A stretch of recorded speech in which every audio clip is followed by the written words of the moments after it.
don't I know you, sir? Don't believe so. I haven't been here in many years. Name's Silas Greaves. Silas Greaves? The bounty hunter? Used to be. Well, what are you doing here in Abilene? Just passing through. Got a little business to take care of. Well, sir, it would be an honor if you would allow me to buy you a beer. Hell, son, it would be my honor to drink it. I'm Molly. Howdy. I'm Dwight. That's Jack and Steve. Ben's behind the bar. Oh, I bet you got some great stories. A couple. Any of them true? Jack, be nice. A few. What about your shootout with Henry Plummer's gang in Bannock, Montana? Is that where you started as a bounty hunter? That's what it says in this here dime novel. Don't believe everything you read in them dime novels, boy. First man I hunted was back when I was riding with Billy the Kid. You knew Billy the Kid? Damn right. That scrawny son of a bitch had no fear. Wouldn't back down for nobody. I heard he collected the 10 stars off any crooked lawman who crossed him. It was a war, boy. The Lincoln County War. And Billy promised his regulators would take the life of every bastard who helped bushwhack John Tunstall. Kid had a big chip on his shoulder and a hair-trigger temper. Made him dangerous as hell.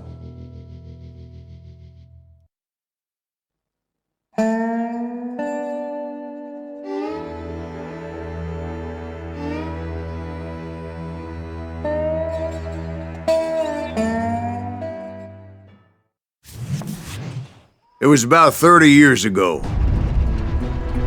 Billy was hiding out in an abandoned farm near Stinking Springs. I threw in with the kid because the man I had sworn vengeance on was riding with Billy's enemies. But before I tell you why I want that sumbitch dead, let me tell you what happened that day.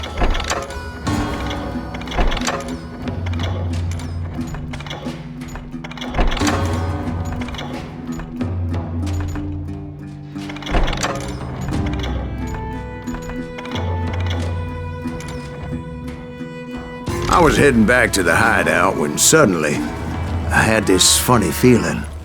Funny, ha-ha? No, Steve. The other kind of funny.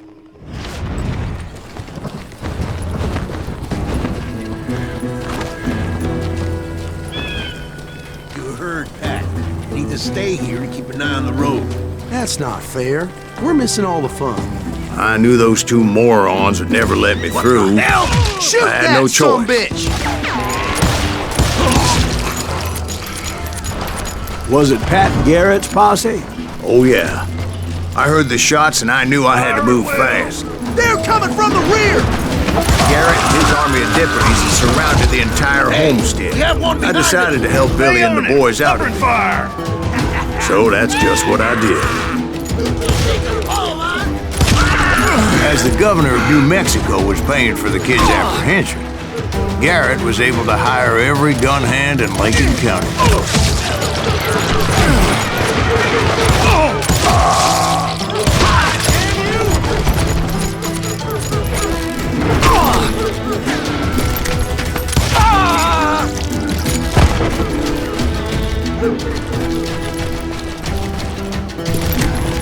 Watch out! He's one of them! He's right behind us! Where the hell's Garrett? Garrett's men were running around like a bunch of chickens with their heads cut off. Still, one of them reached the water tower. Not a bad idea. It would be a turkey shoot from up there.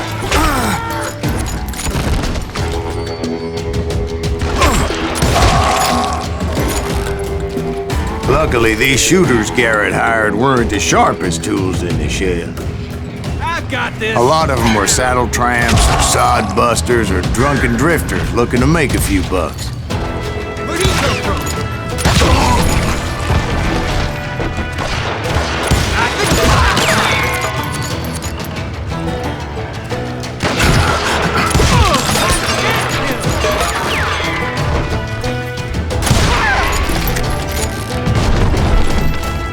Then, I heard a friendly voice yelling at me from the window. Back door! We'll cover you! Watch your flank! Truth be told, things weren't much better behind the house. I cut their numbers in half, but that just made the ones that were left twice as mad. They made up for their lack of skill with a seemingly endless supply of ammo. It was a bit of a slog, but I finally fought my way around the back of the house.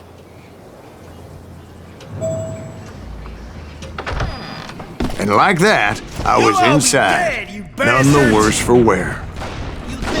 I passed Dirty Dave, and upstairs I found Billy and Charlie Bowdre.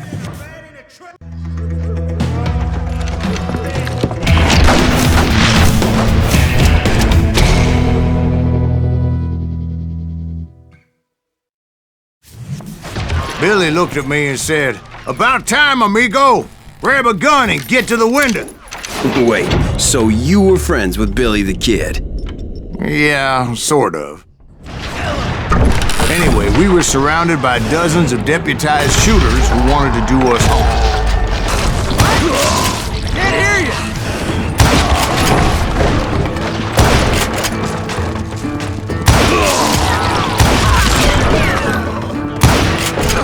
I'm telling you, Garrett's men were dropping like flies, but they just kept on coming.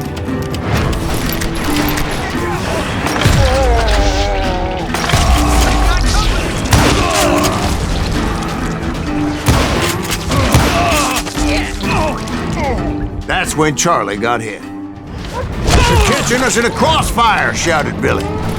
"Get to the other side!"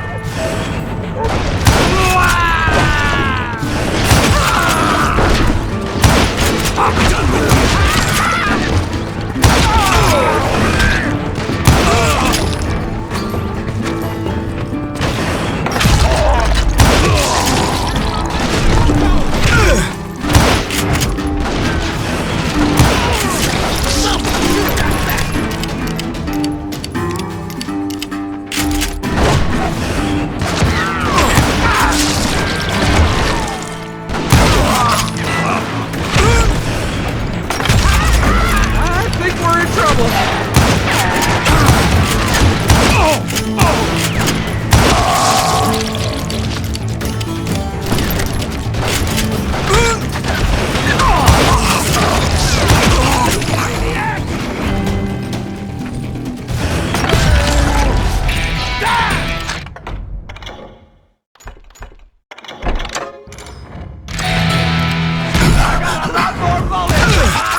I don't know how many of those cocksuckers I personally put down, but it was pretty clear, even to Billy, that maybe discretion was the better part of valor.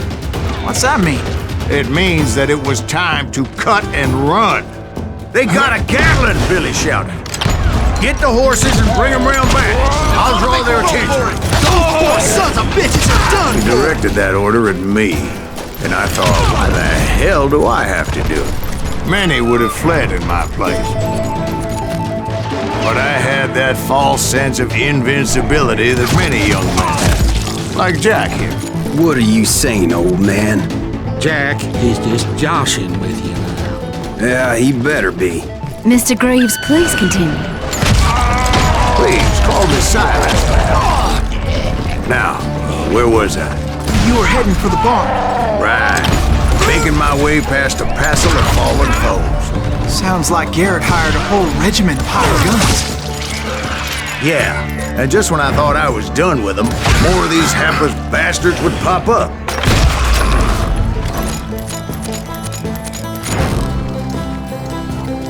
Finally, I had the stables within my reach.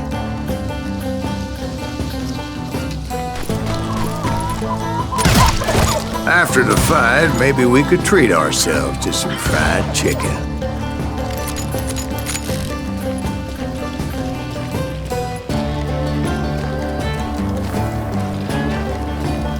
And that's when I met Sheriff Pat Garrett.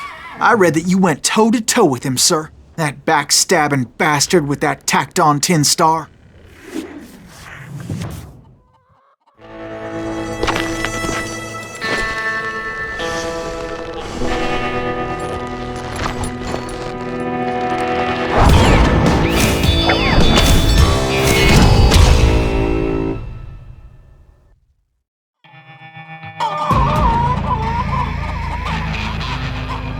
You challenged him to a showdown.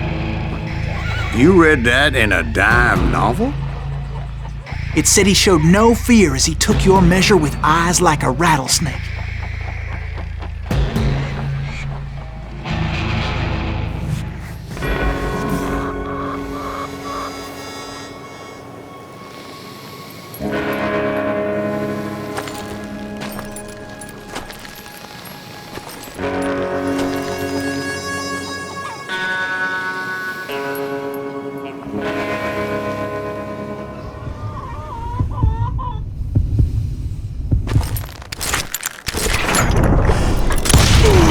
And that you killed him in a fair fight.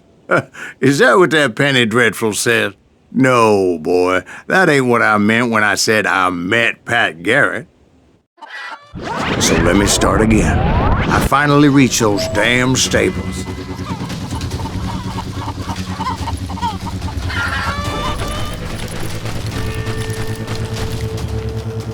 And stepped inside, and BAM!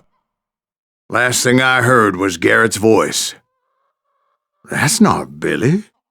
And go on, how did it end? And, boy, that was just the beginning.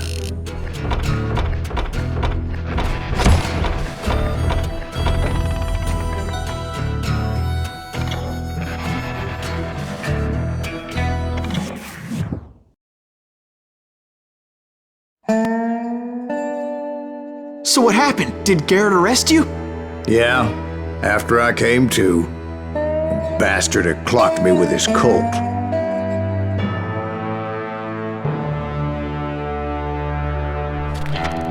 And the kid surrendered? When he realized there was no getting out of there alive. So they locked you up in Lincoln? Indeed they did. Sentenced me to hang right along with the kid.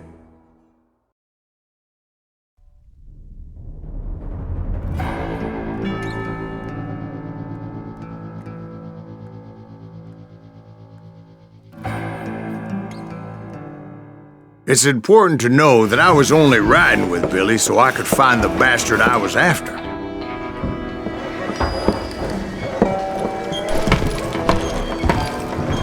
He was with John Kinney's gang, and they were sworn enemies of Billy's regulators. Why were you after him? I owed that son of a bitch a bullet for what he had done to me and mine. Instead, all I got for myself was a goddamn death sentence. Luckily, it was right around then that I heard Billy make his move. He shot Jim Bell and a few other guards as he made his getaway. Later, they wrote that some lady friend planted a pistol for him in the privy. What the papers didn't say is that Billy helped me escape too.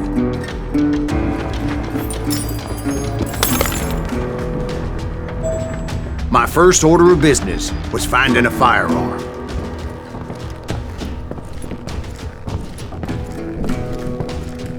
Luckily, I located Deputy Bob Ollinger's mean-ass shotgun.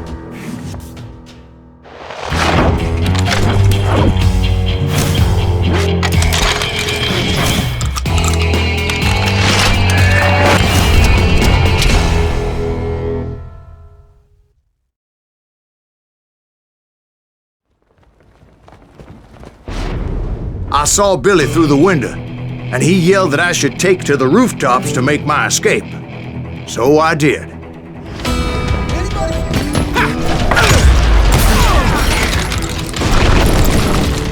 Hell yeah, that scattered gun was like a double-barreled howitzer.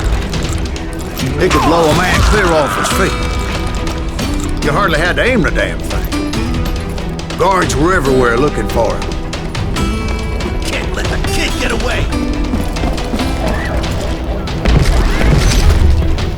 I had to jump from roof to roof like a damn alley cat. I followed the planks where I could, but some of that wood was slippery as hell. The whole town was up in arms. And suddenly, I was a fugitive.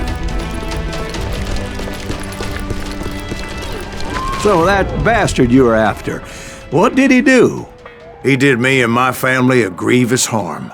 But I knew if I was ever going to find him, I would need to get my ever-loving ass out of there.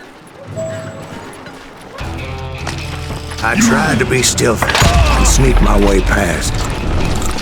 But hell, if they weren't all waiting for me. Apparently, some of them thought I was Billy. I'm here! He's in town somewhere! See, me and the kid shared a certain similarity in build and coloring. I was just glad I had Deputy Bob's mean-ass shotgun. Don't let him get away! So much lead was whizzing by my head, it was like everyone in Lincoln wanted to put me in the ground.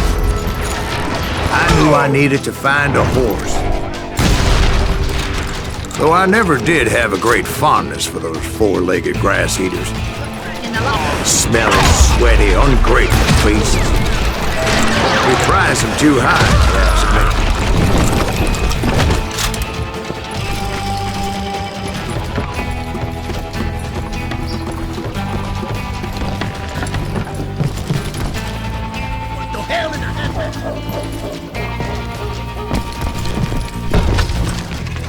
But where was the kid while you were busy getting shot at?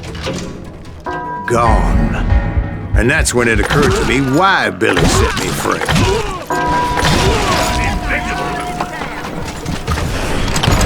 So I could be a hapless decoy and draw attention while he snuck out of town.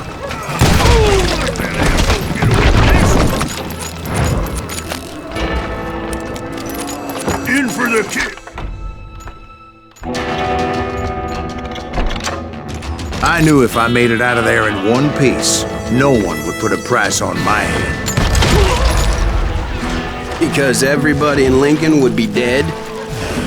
No, because they all thought I was Billy, and all that blame would fall on him.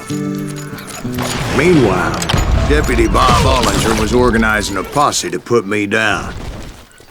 He was already a mean son of a bitch, but he was doubly pissed that I stole his mean-ass shotgun. Get the women off the street! How the hell did he get away?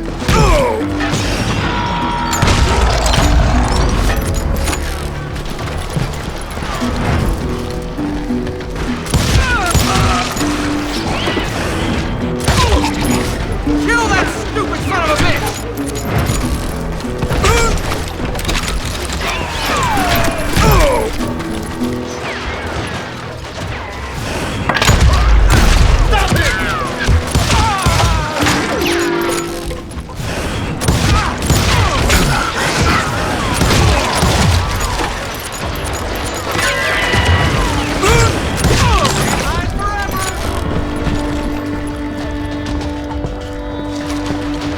Put some holes in him!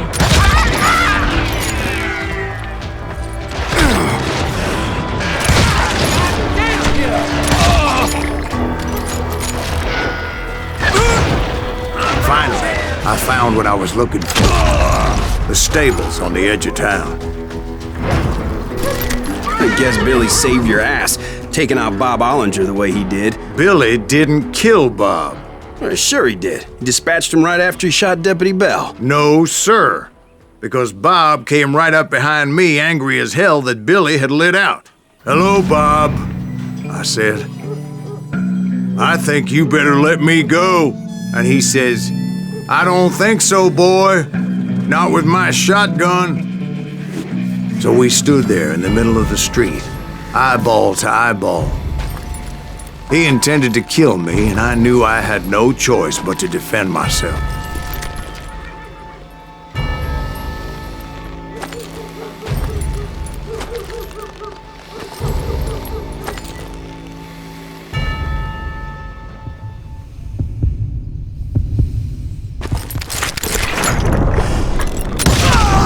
I killed him in a fair fight. Everybody saw I had no damn choice. Well, Lincoln got a mite depopulated that day. Pat Garrett gunned down Billy 3 months later, so his escape was... So where'd you go after Lincoln? Mexico. until I realized nobody was looking for me. I ended up taking a job at the 𝗚𝗪𝗪𝗪. The Mexican 𝗚𝗪𝗪𝗪s? I was hired to help them track down the cowboys. The most vicious outlaw gang in Cochise County? Curly Bill Brocious? Johnny Ringo? Led by old man Clanton himself. They must have paid you a pretty penny to take them hombres on. Not really. But truth be told, I had my own reasons for going after those boys.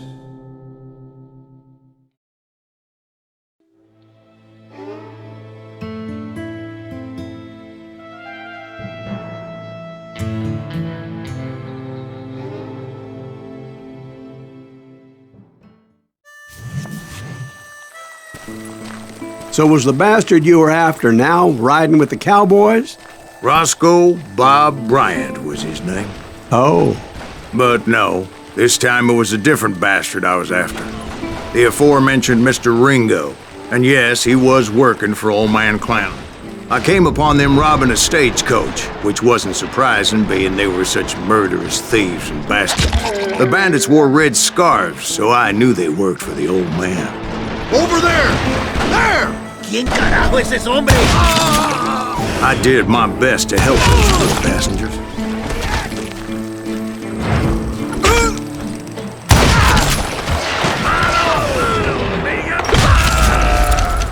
Moments later, the attackers were dead, and I checked the stagecoach to see how many passengers were still breathing. None. It was then I wondered if the rocks weren't hiding more bandits. Was that all of them? Or did I just hit the rear guard? I quickly got my answer. They attacked from on high like Apaches often do. They would appear in great numbers from above and rain down lead on their hapless enemies' heads, making use of the high ground and whatever else they had. Yep, the Apaches always appeared out of nowhere, and there never seemed to be an end to it.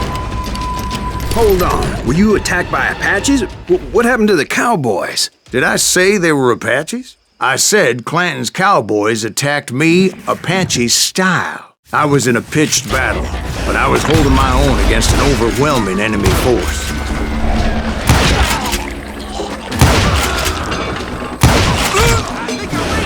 See, at the time, I was still pretty green and would often blunder into regrettable situations. But I just kept shooting at anything I could see up in those damn rocks. I didn't see Ringo, but I knew he was with the cowboys. He and Roscoe Bob had done me a dreadful wrong, and I was determined to have my revenge. But to get to Ringo, I knew I'd have to fight my way past these other assholes first. Unfortunately, I was running out of ammo. Another perfect example of my relative inexperience as a hunter of men. I immediately knew that a tactical retreat was called for, as my vengeful fury was much less impressive without the bullets to back it up.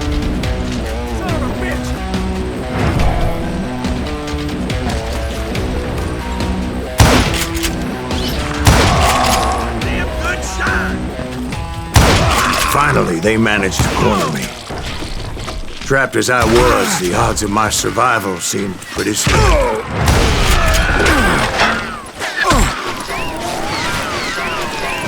Luckily, serendipity was on my side as I suddenly spotted a way out of my predicament.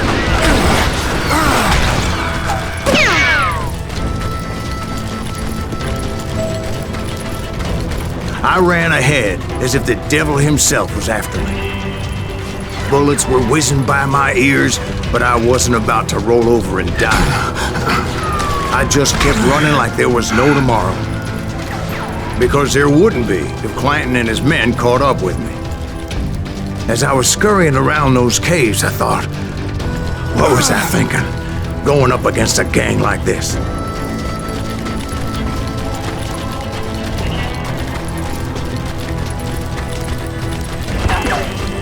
I just kept running, not knowing where the hell I was going. And that's when something miraculous happened. Like manna from heaven. I found the desiccated remains of what looked like an Apache warrior. The old weapon next to him supplied me with some much-needed ammunition.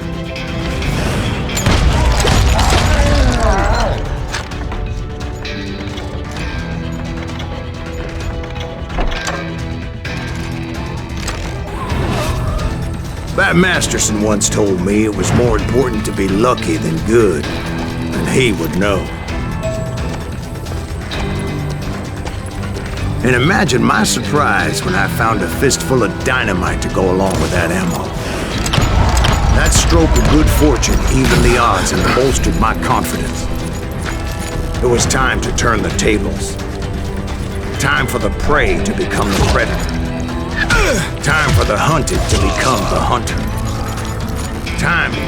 All right, Jesus, we get it. They were right where you wanted them. That's right, Jack. I was done running. And the old man's boys were not expecting that. No, sir. I came at them like a wildcat.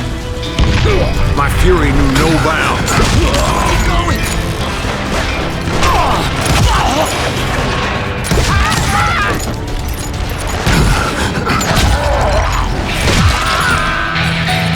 It was finally time for that old man to pay for his sins.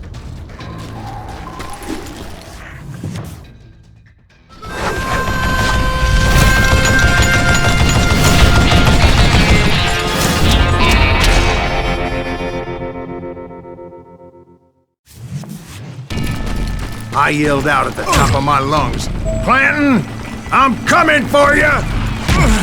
A little stealth might have made more sense, to be perfectly honest. Because that old fool had a Gatling gun and enough bullets to last him till kingdom come. But I knew I could not let that deter me. Not if I was to find and kill Ringo. I needed to get that old man off that gun.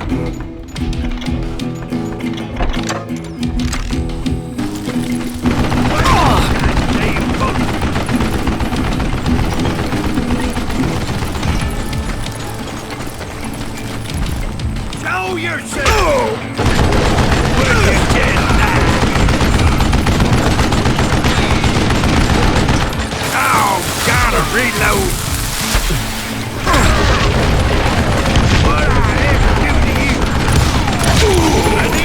Most everyone thought it was the 𝗚𝗪𝗪𝗪 who had come up against him in Guadalupe Canyon, but it was just me. I don't know how you live this long. Get to cover!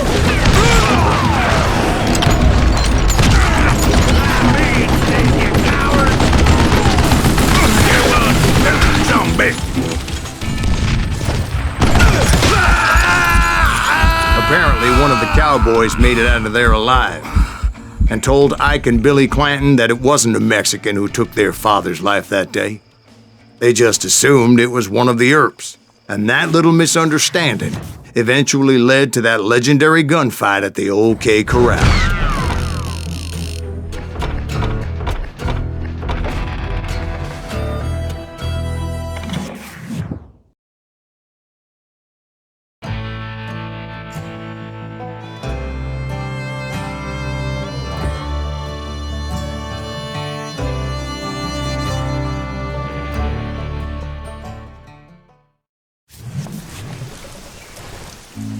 A few weeks after that dust-up at the 𝗙𝗪𝗪𝗪𝗪, I was still after Johnny Ringo. I had tracked him and the cowboys to their hideout at a sawmill, and they were loaded for bear. So what exactly did Johnny Ringo do to piss you off? Well, him and that other bastard. Roscoe Bob Bryant? Yep. They both deserve to die, and I promise I'll tell you why. Earp's coming! Get ready, boys. But first, I need to tell you about the Cowboys' new boss, Curly Bill Brocious. Put some holes in him! Curly Bill took charge of the Cowboys upon the old man's demise, and after that gunfight at the 𝗙𝗪𝗪𝗪𝗪, the Clantons wanted revenge.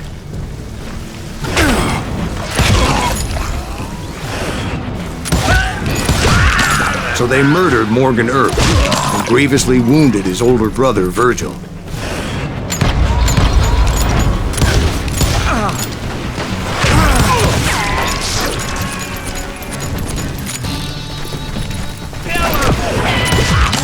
Wyatt and Doc went on what became known as the Vendetta Ride, hunting those outlaws down. So when I showed up, that's who they thought I was.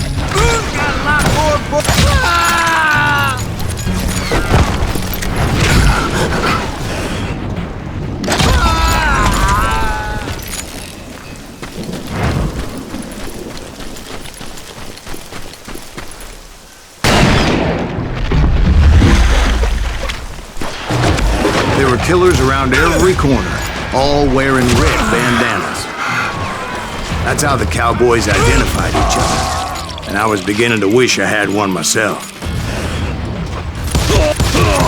But I wasn't about to let Ringo walk away unscathed, and that's what drove me forward. They say that Ringo was infernally fast. I hardly saw anyone faster, boy. Certainly not Wyatt Earp. That man was all hat and no cap. Earp wasn't much of a match for him, but Doc Holliday might have taken him.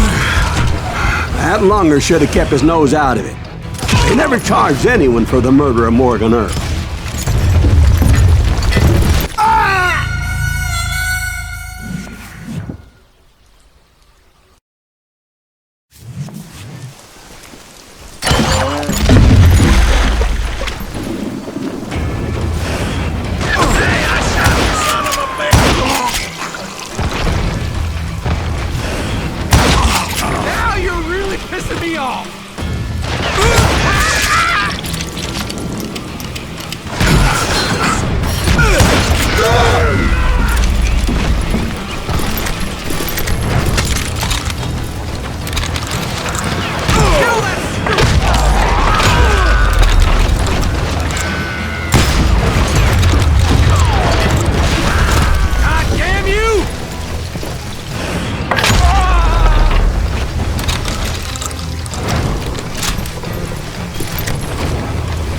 But everybody knew that Curly shot him in the back.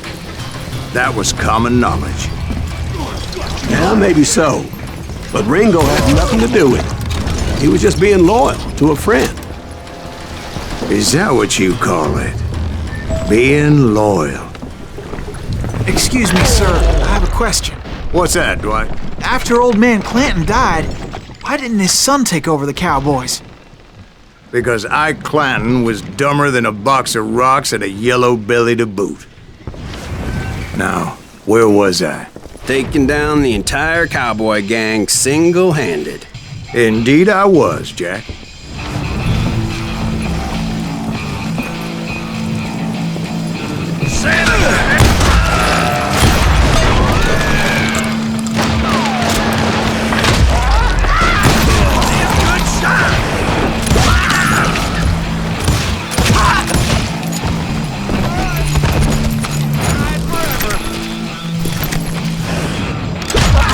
Though it wasn't easy, as those boys had good cover.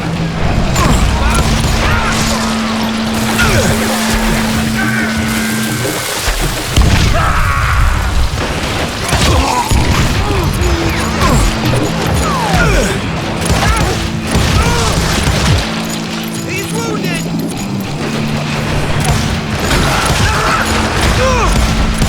Can't believe you keep missing!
Trucks everywhere, piles of lumber, and God knows what else for people to hide behind.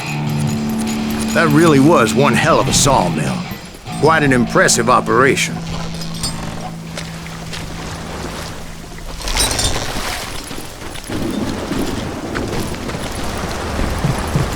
And where was Curly Bill? Did you see him? I'm about to get to that, Ben. Patience. I'm painting a picture here. There was this beautiful waterfall and a crystal clear stream that led to a verdant valley that was truly... Consider your picture painted. What happened next? Well, finally the bastards that were still alive made a last stand.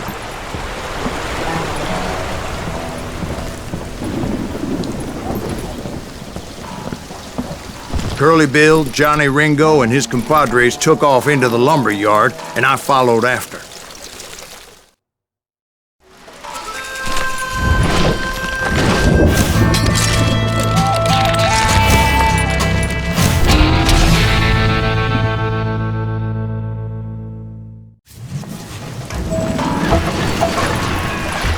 Are you saying they ran? Cowardice was not in Ringo nor Curly Bill's nature. No, sir. I never said they were running scared. They just wanted me out in the open.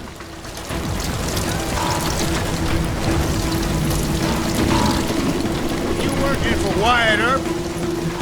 Did that sumbitch Earp send you to kill me? You working for Wyatt Earp? Be right here if you need me.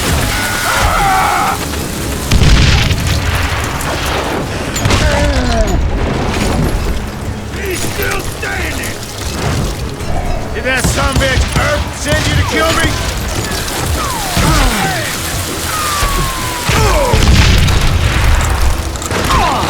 Just me and you, partner!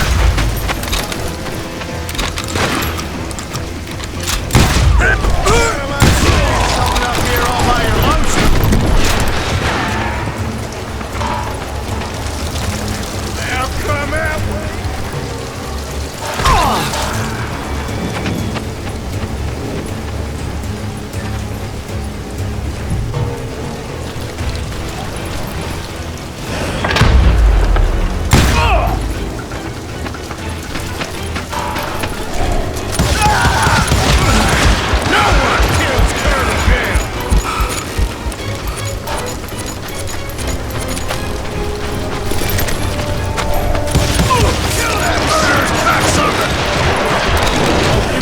Peace, brother.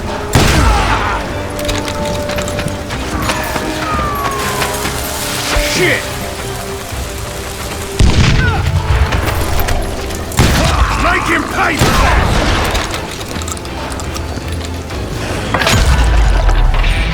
Brocious gave me no choice but to take his life. But Ringo was nowhere to be found.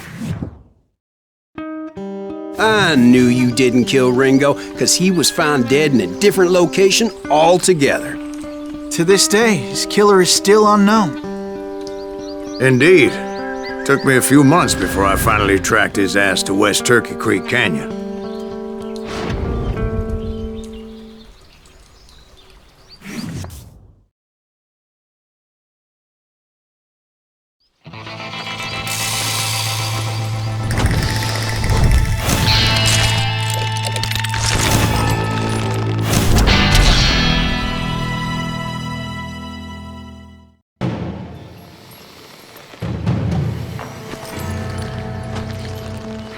That's incredible, sir. I always thought that Doc Holliday was the one that killed him.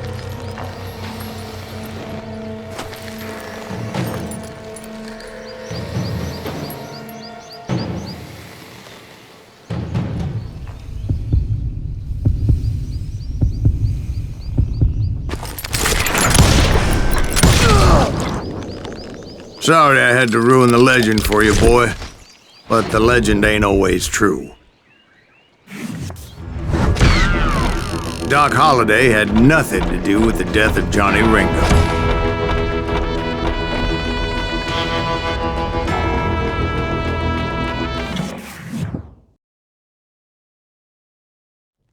I was paid a healthy bounty for Ringo and Curly Bill, and realized there was real money to be made. That's why I went after Henry Plummer.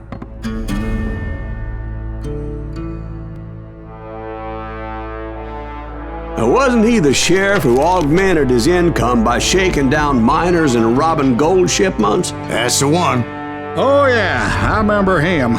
He ran that gang of thieving outlaws called the Innocents. So it's true that you went toe-to-toe with him? Indeed I did, son. Indeed I did.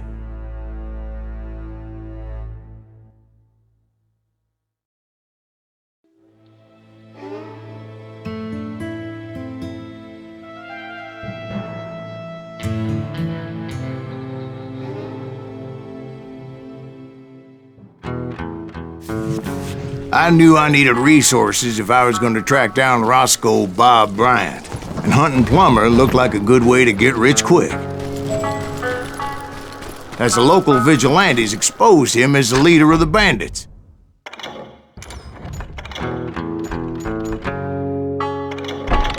And put a generous price on his head.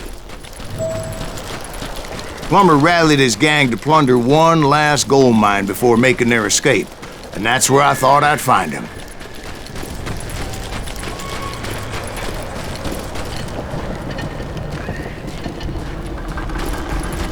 It makes me nervous standing so close to all these goddamn barrels of gunpowder. As my late father pointed out to me more than once, God made men, but Samuel Colt made them equal.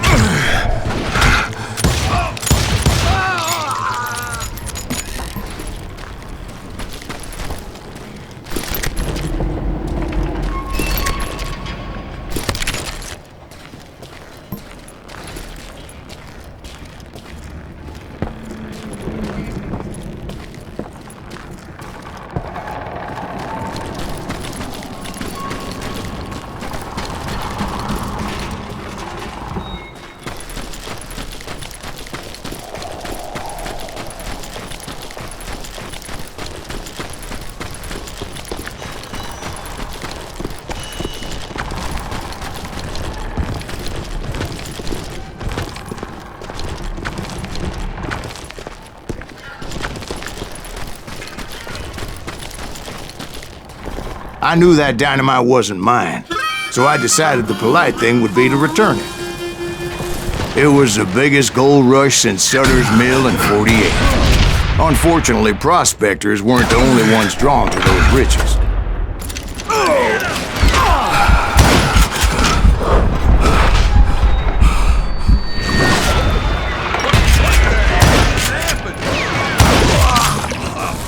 There were thieves and killers, robbing travelers and hijacking gold shipments.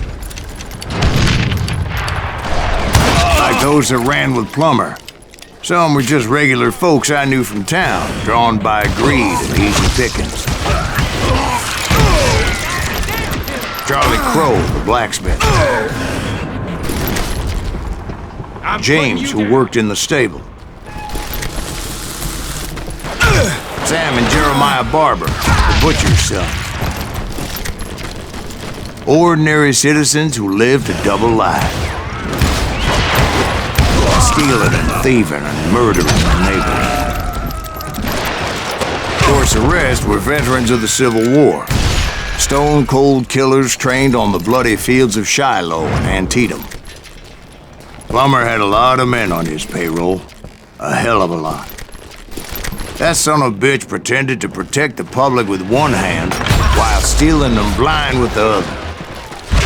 He set up a defensive perimeter which I had no idea how to breach. Dangerous, desperate individual. I was outnumbered and in way over my head, but I was too damn stubborn and stupid to realize it. They must have thought I was touched. I thought I was some kind of hero. I finally made it past and headed on to meet my destiny. But first, I had something I needed to figure out. I had a few ideas on how to get into that mine, but once I made my decision, I knew there was no turning back. So my first thought was to enter the nearest mine portal. I saw an entrance. Made sense. It was the quickest way in, but that also made it more dangerous. there would undoubtedly be enemy pickets posted along the way. Now you're really pissing me off. Get out here! Right here! Besides, once you enter a mine like that, it's easy to get all turned around. And that confusing maze of corridors wouldn't even be the worst of it. Some of those shafts could be as deep as hell. God damn him to hell! A single stumble or misstep can easily end in a deadly plunge to oblivion.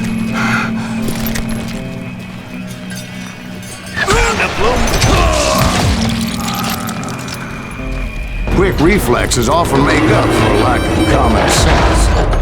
Luckily, I was never one to be easily bushwhacked.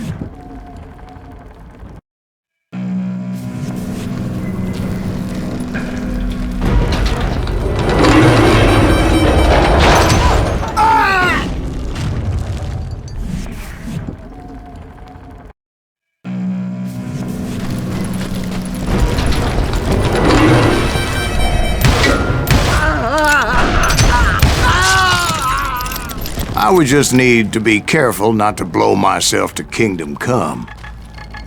With all that gunpowder and dynamite everywhere, a body has to know what he's shooting at.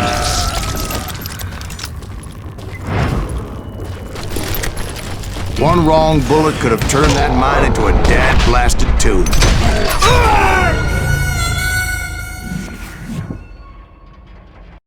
Surprise!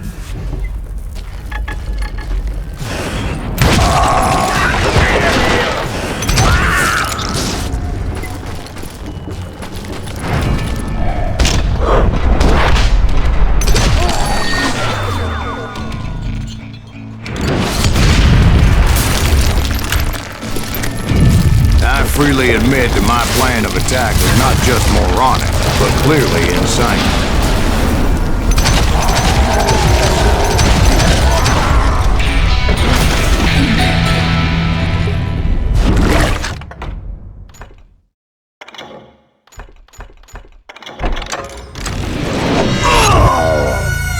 It's a good thing that I abandoned that ridiculous plan before I even tried it.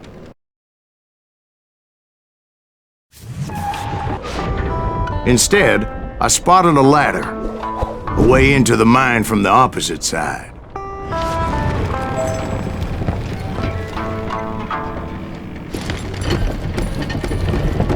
It was a long way around, but that approach seemed more sensible at the time.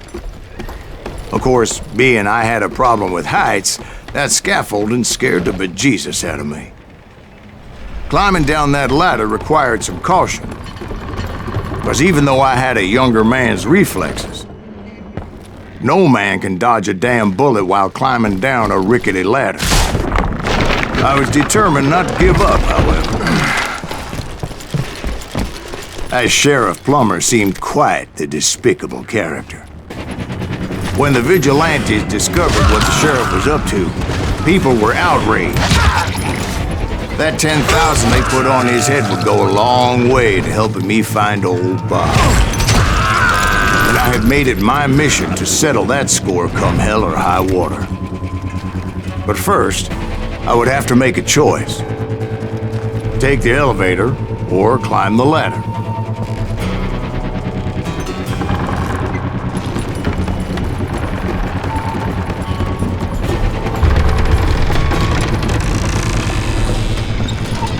I wanted to use the element of surprise. Plus, I figured I could use the exercise. I was warmed up already, so what the hell?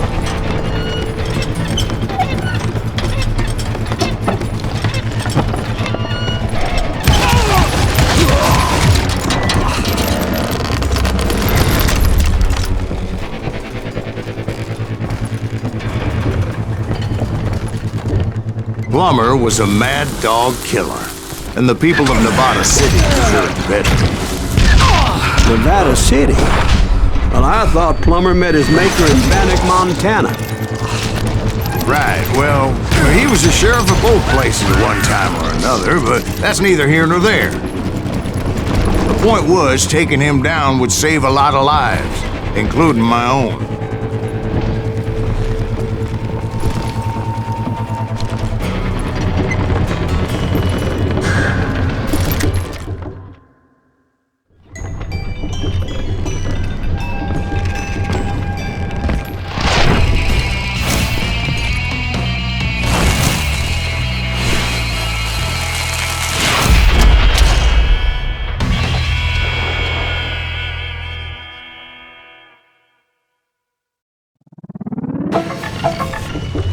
Gonna blow you into next week! This day is just getting worse and worse for you!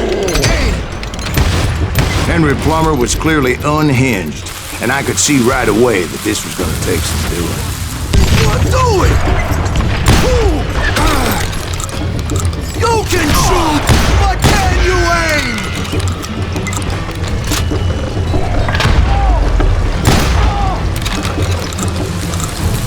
I can shoot too! Come on, boys! Take this cocksucker out!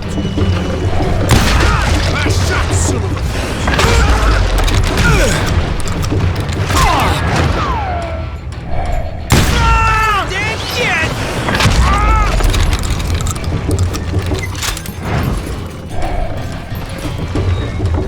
This is gonna hurt! You ain't taking me!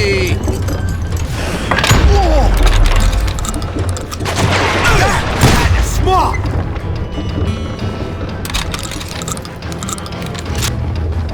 I'm going all medieval on your ass! Felt that one, didn't ya? No blood money for you today! You kill him, or I kill you! They're gonna bury you in 1,000,000 people! So that's how 𝗙𝗪𝗪𝗡 died. Him and his crew were worth their weight in gold. And now, I was officially a bounty hunter.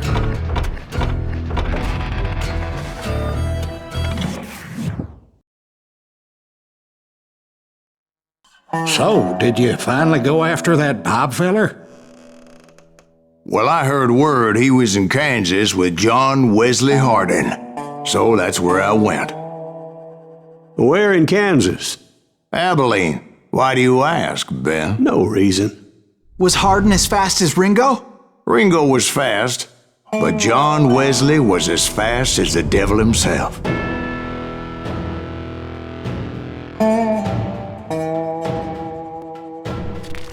Hell, he killed his first man at 15. From that day forward, he had a price on his head and wouldn't back down for nobody, not even Wild Bill Hickok himself.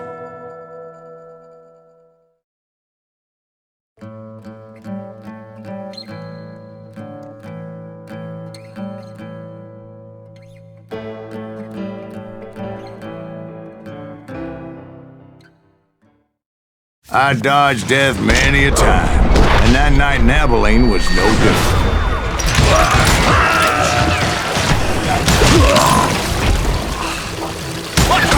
I was there with the intention of finding that bastard Bob and collecting the bounty on John Wesley.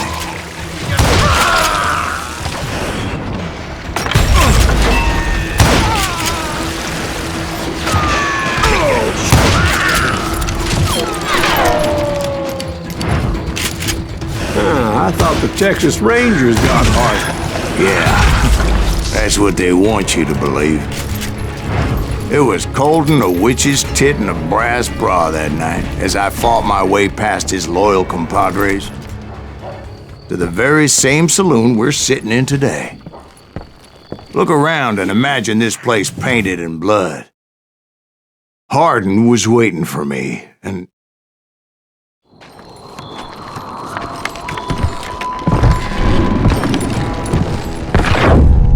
wait, I'm jumping the gun here. Let me back up and give you some background on this sumbitch. He deserves that much. Don't you think so, Ben? John Wesley Hardin was a killer. By the end, he confessed to taking the lives of 42 men. He was a bona fide folk hero by then, and had amassed a gang of armed miscreants and other assorted thugs. He and his men set up camp outside of town, and I was hoping Bob was among them. Shit, it's cold out here. Damn it!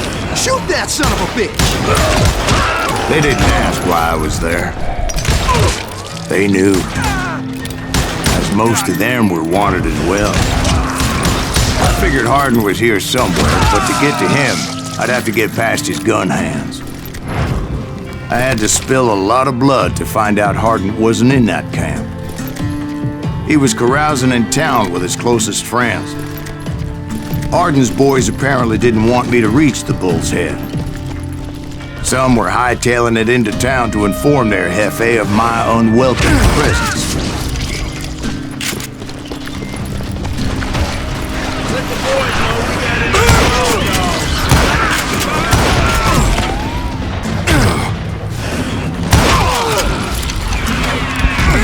Keep missing!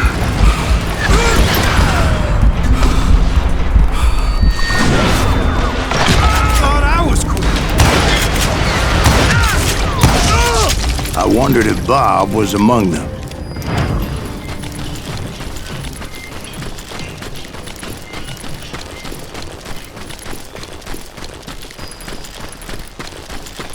And I steeled myself for the fight ahead. For as good as I was, deep down I wondered if John Wesley wasn't just a little bit better. Before I could test my mettle against Hardin, however, I would first need to dispatch his cadre of hired killers. Most of these degenerates were beyond redemption, but John Wesley might have been a different story. I didn't learn until later that that night was in fact his birthday celebration.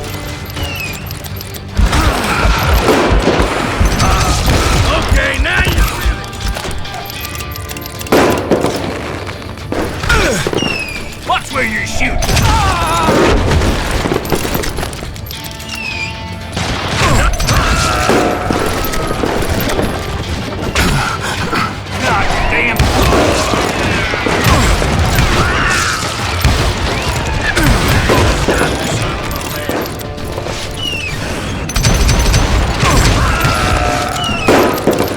I think I already mentioned that I found Hardin in this very saloon.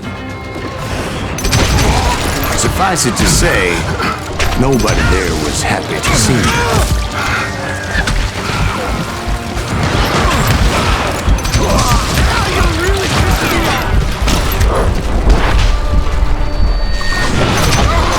In fact, I felt a certain hostility.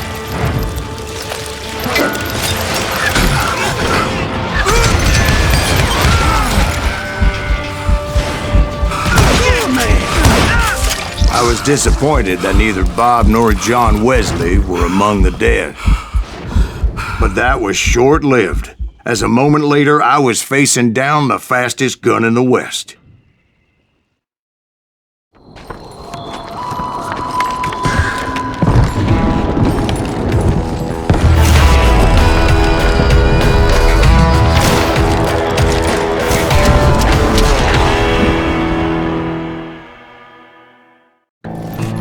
I felt a bolt of adrenaline, or maybe that was fear.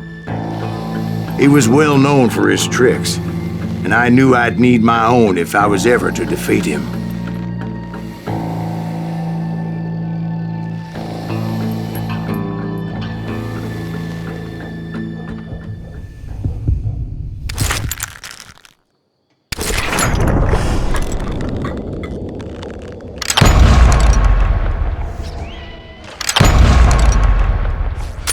That man was faster than greased lightning. But being inebriated as he was, he didn't count his shots. And now, he was at my mercy. So he didn't die? No, I sent him to prison. Years later, after he was free, some restless avenger took his life. Shot him in the back in a saloon just like this one. Anybody up for another beer? Ben?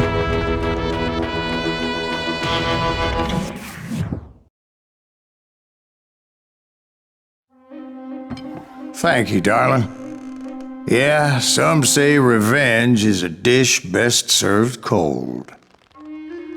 So whatever happened to that Bob guy you were after? Personally, I'd like to hear some of your other adventures. Like, I don't know, did you ever go toe-to-toe with a red man?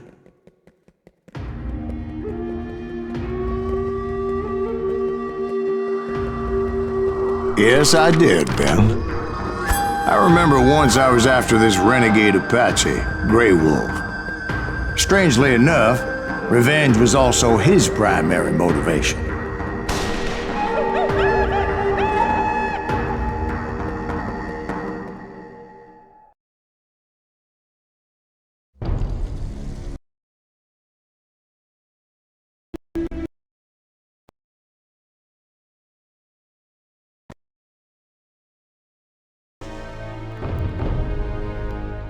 A bounty was put on Grey Wolf's head, and that's how I came to hunt him in the mountains. Mountains so high they tickled the nether regions of heaven.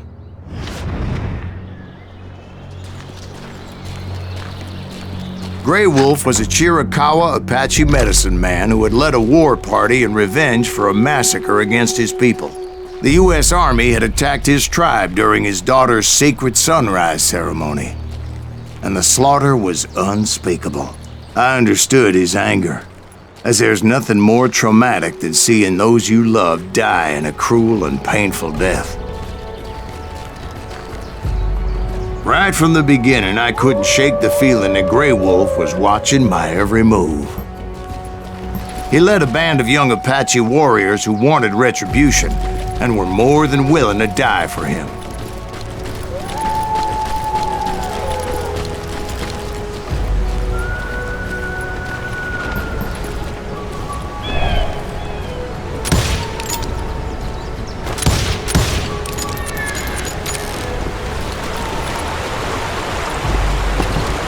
They saw me before I saw them.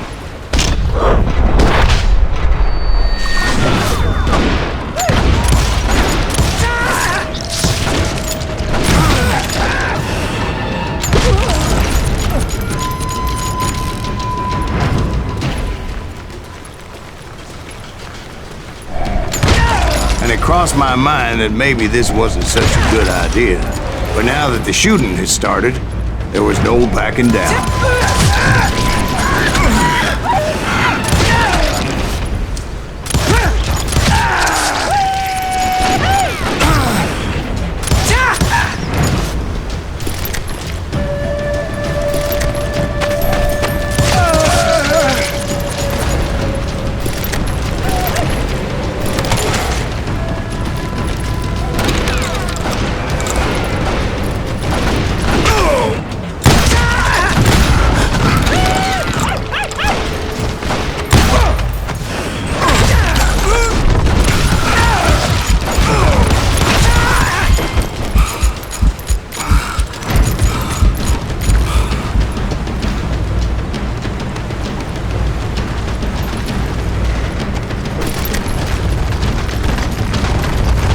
It was rugged country, the winter home of the 𝗙𝗪𝗪𝗪s, and that's why they had retreated there.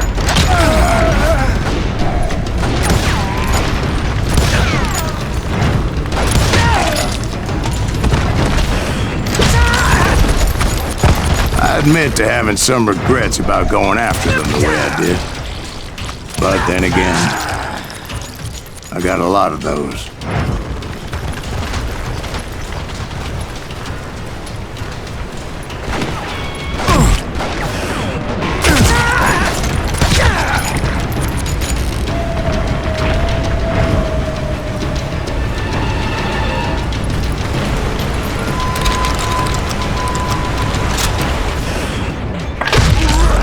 Did you find Grey Wolf? Not at that moment, but I did find the entrance to their hideout.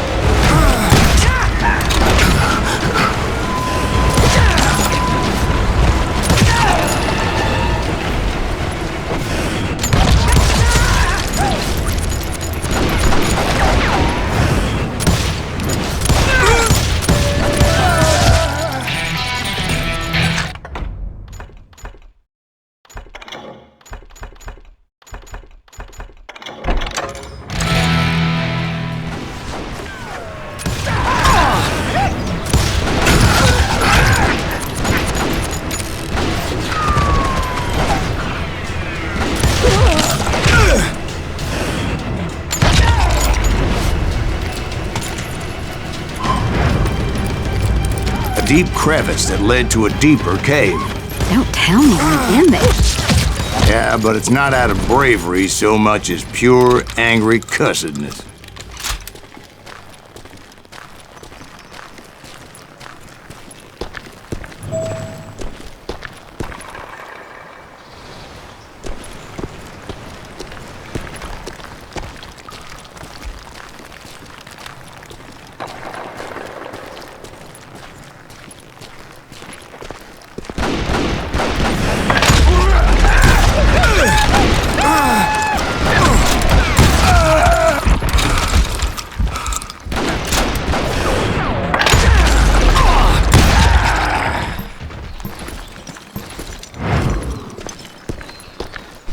See, back then, I had a stubborn streak a mile wide, and I wasn't about to back down.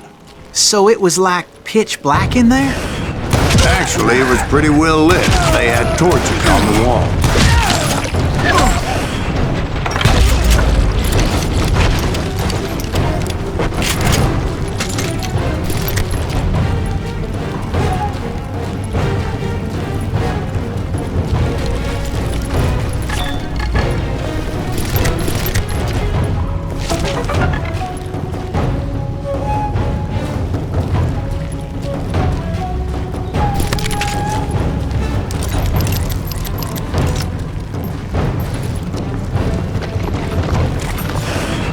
How big was his cave?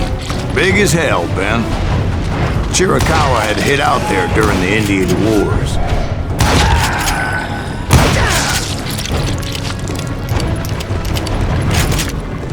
They thought it was haunted with the ghosts of those murdered by the horse soldiers. The cave was haunted with dead Indian ghosts? To be honest, I was more concerned with the live ones than the dead ones.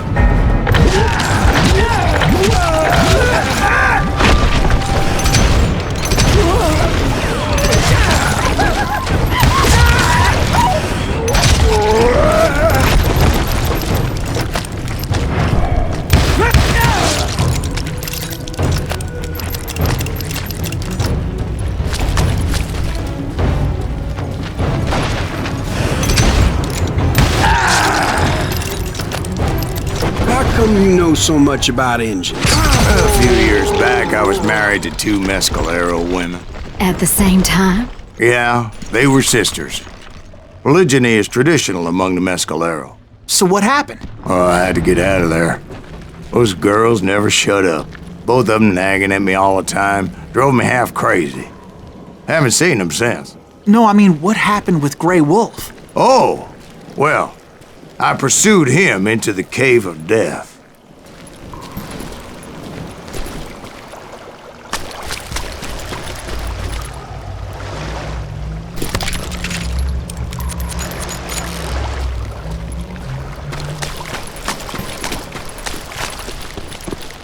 I came upon this flooded grotto, and that's when I saw him. He came to me unarmed and unafraid. His voice echoed in the shadows, and I sensed he meant me no harm. You carry great darkness in your heart, and if you do not release it, it will claim your soul. The sound of his voice put some kind of ancient Indian spell on me. As his story unfolded in my mind. You will come to this place again and kill many more men, and the darkness will grow until it consumes everything that you are. The soul will have no rainbow if the eye have no tears. He said I was a great warrior, a coyote man, unequaled by any other pale-faced warrior, or something like that. The snakes will bite shadows of your past until a venom poisons your heart, and an echo of the song of the dead summons the spirits deep from within the mountains. I didn't quite get what he was saying, but there was definitely snakes. And indeed, his warriors surrounded me and attacked me like hungry wolverines. They couldn't stop me, though, and Grey Wolf wasn't in the mood for idle talk.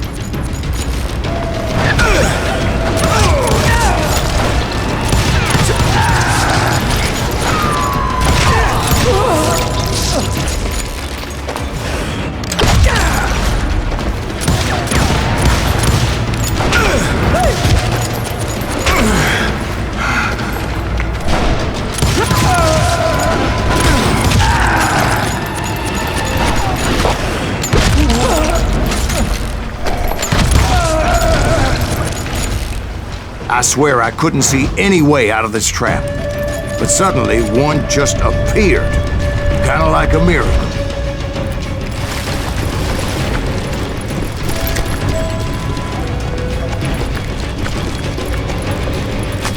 I felt like I would be lost in that damn cave forever.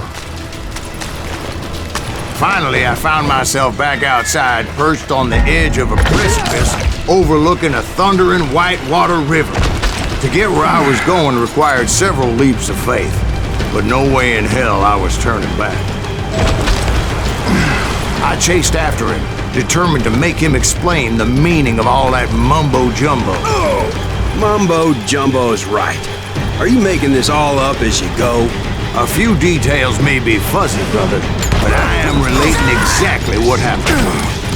There were dozens of Apache warriors aiming at me from on high. Dozens? Well, maybe not dozens, but there was a lot of them. At least 3 or 4. Well, more than that, little lady.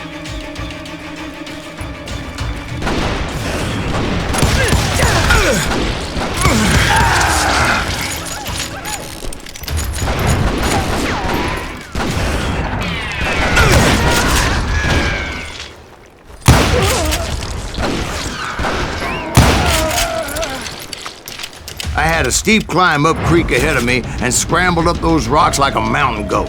I was determined to locate Grey Wolf and find out exactly what the hell he was trying to tell me.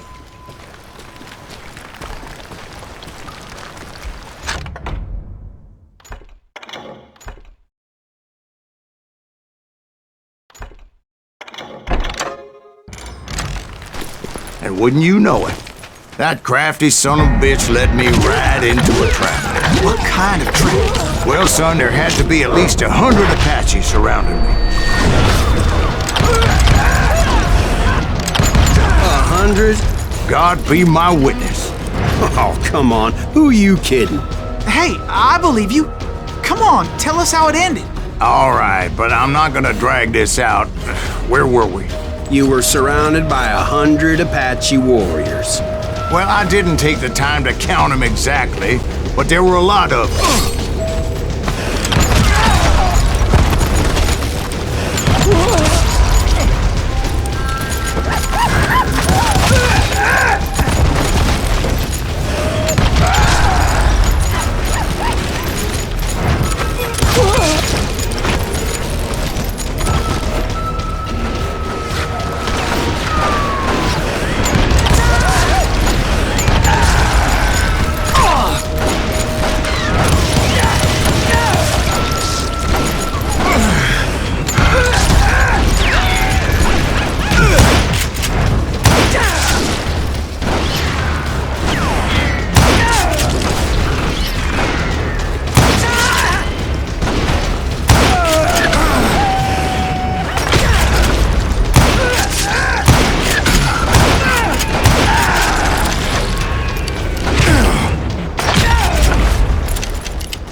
And in the end, a path appeared before me that I had not seen before. I followed it as I desperately needed to find out what Grey Wolf was trying to tell me. But it was like that son of a bitch disappeared into thin air.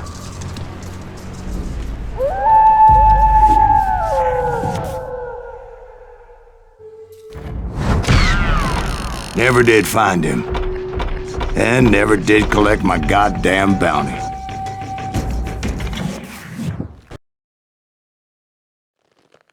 Thank you, darling. It's interesting how the truth can sometimes seem might malleable, depending upon your point of view. Like how those dime novels make you out to be something you're not?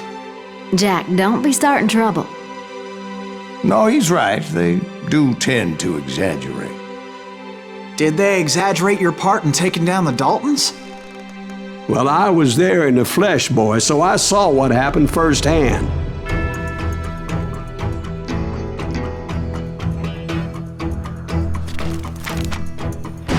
Those Daltons were lawmen once, before they all went bad, robbing banks and trains clear across the territory. Until Coffeyville, of course. I was one of the citizens who took up arms that day. Fighting on the side of right? I did my best, sir. We all did.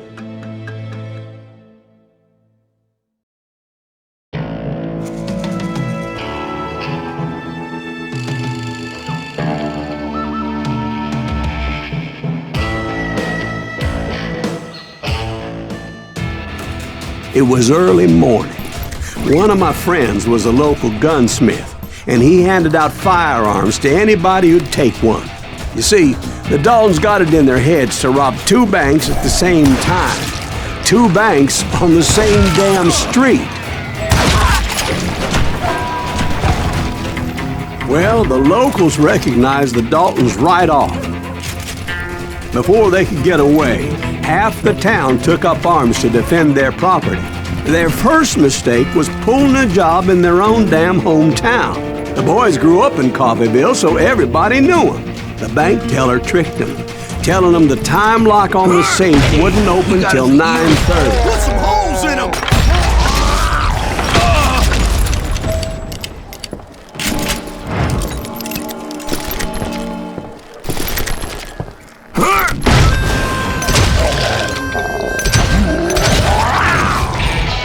The brothers paid dearly for their stupidity, but everybody knows they had it coming. There's more to it than that. I read all about that day, so I know for a fact that it went down very differently. First of all, it was high noon. A posse of U.S. deputy marshals were on the rooftop across the street. Get ready, boys. They're gonna make a move. The lawmen had been tracking the Daltons for months. Now they finally had them dead to rights. Among them was a bounty hunter feared by many a lawbreaker. This man had no intention of letting the Daltons slip away. The marshals tried to get the Daltons to surrender. This bounty hunter knew that the brothers were far too proud to ever lay down their guns.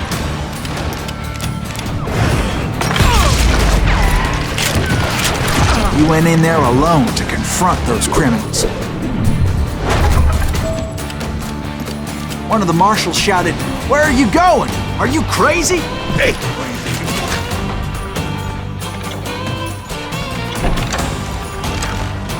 But he paid him no mind. He saw a way to get around to the back of the bank. Then he figured out how to hit the Daltons from a direction they weren't expecting.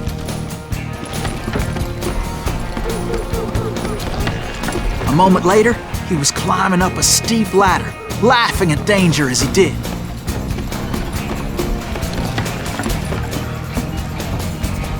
It was brave men like him who risked their lives to tame this wild country.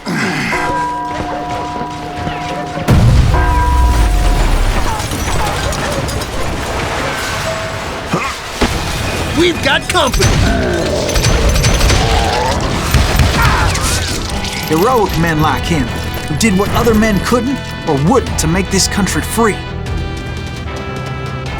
Like Jim Bowie and Davy Crockett, who died defending the Alamo. Is that Silas Greaves? Son of a bitch!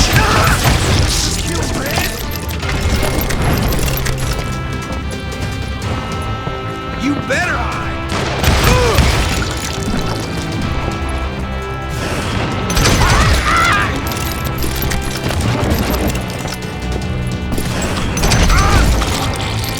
Sorry, son of a bitch!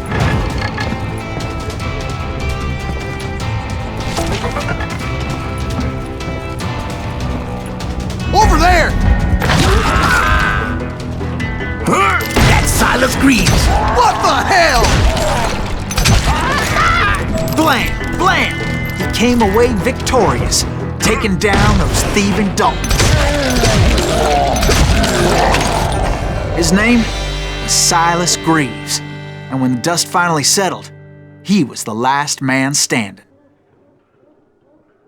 Sorry, kid, but that just wasn't the way it happened.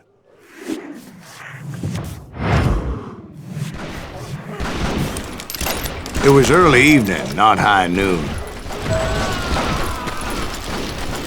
The Daltons blew up a safe and were all set to hightail it out of there. Those pathetic deputies surrounding the bank were dropping like flies.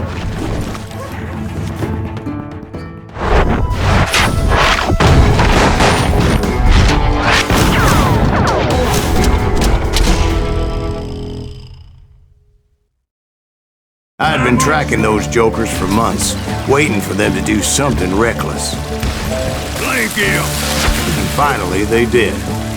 Those stupid bastards decided to rob 2 banks at the same time in the same town where everybody knew them. But they still had friends in Coffeyville.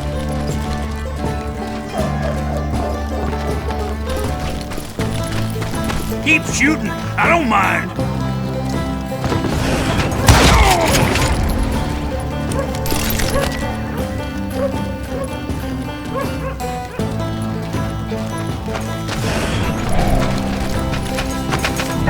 We got us an eagle.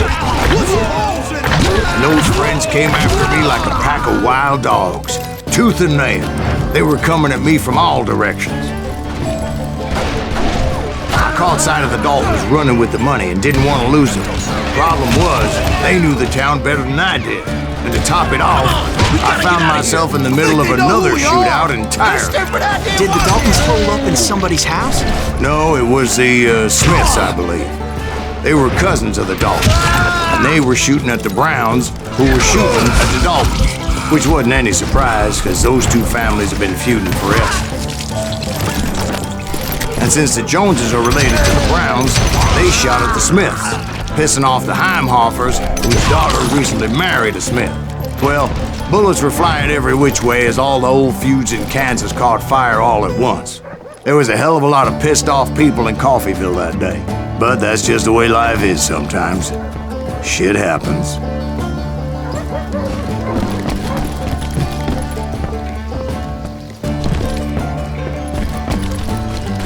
The Dalton boys knew I would never give up.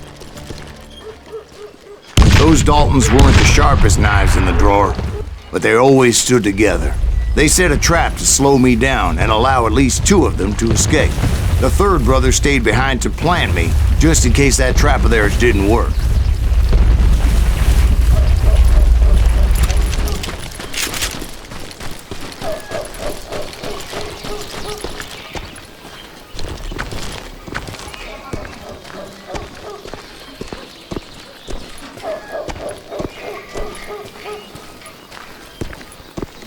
It was Emmett, the youngest, and he decided to stand his ground and face me down.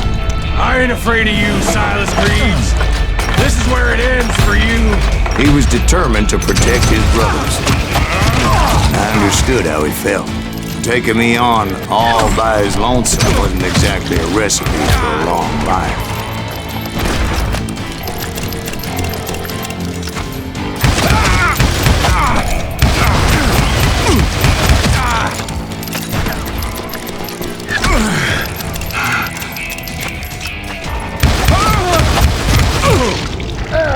But Emmett Dalton survived the robbery in Coffeyville. He's the only Dalton who did.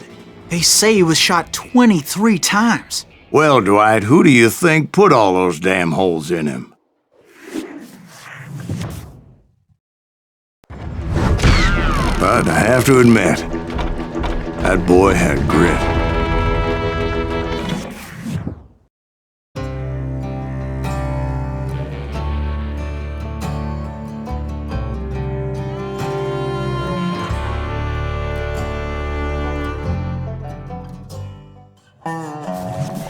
We'll get those suckers. It took me a couple of days to track the Daltons down. They can't get away with this! And in that time, a whole posse of local vigilantes offered to lend a hand. We'll track him to the ends of the earth. They seemed as determined as me to find those outlaws. But as we headed into those swamps, it was like I had my own private army. There was no way those boys were getting away this time.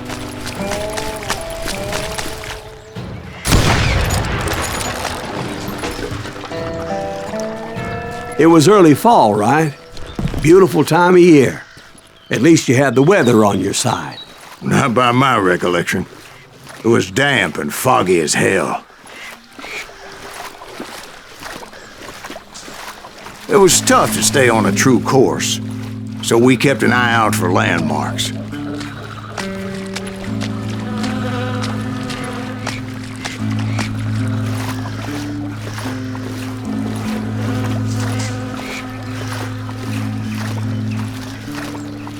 It was autumn. The maple trees were in full color, red as blood.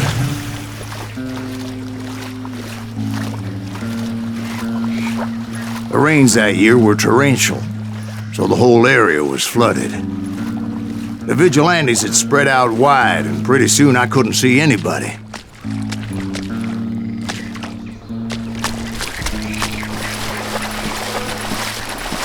Bury them in the snow! Plant them where they stand! Except for some bitches ahead of me wanting to do me harm. So I had to face them alone. I wondered why my compatriots didn't come running when they heard the shots.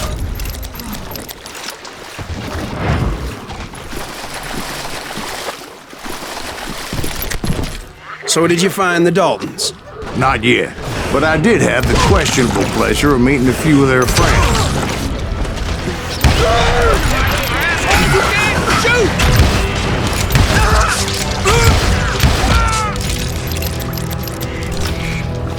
The boys had established quite a reputation by that time, so they attracted all manner of riffraff to their cause.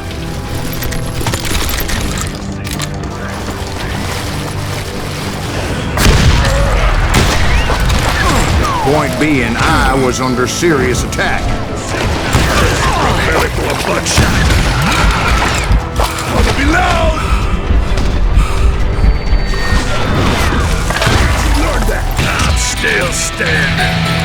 If I'm dead, death is over.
Reinforcements was nowhere to be seen.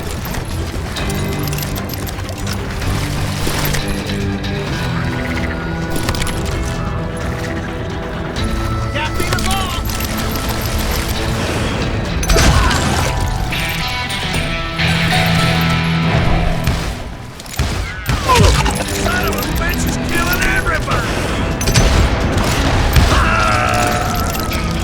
I'm sending you to hell!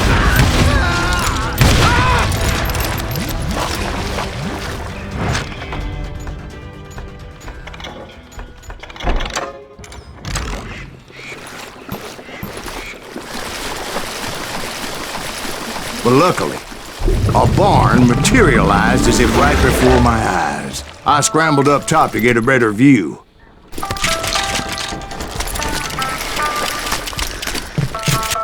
But just ended up falling inside. So, how did you get out? The barn doors was open. About right then, I saw some suspicious characters running for the bushes. Of course, I followed them. Sorry, son of a bitch! But that goddamn swamp was like a goddamn maze, and pretty soon I had no goddamn idea where I was. Steve? So I just started walking, and pretty soon... Steve? Steve! Huh? Oh, no, I'm listening. Indians surrounded me from all sides.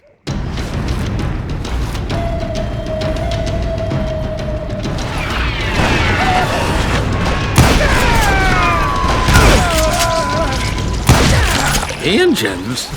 They were Indians. No. I just wanted to make sure Steve was paying attention. Now, where was I? You were following the Daltons through a swamp? That's right. See, Steve? Dwight's paying attention. No, I'm listening. I was just resting my eyes. So, where was I? The Daltons. Right. See, there's a reason so many outlaw gangs are made up of brothers. Being a brother is a very sacred thing. It's a bond like no other.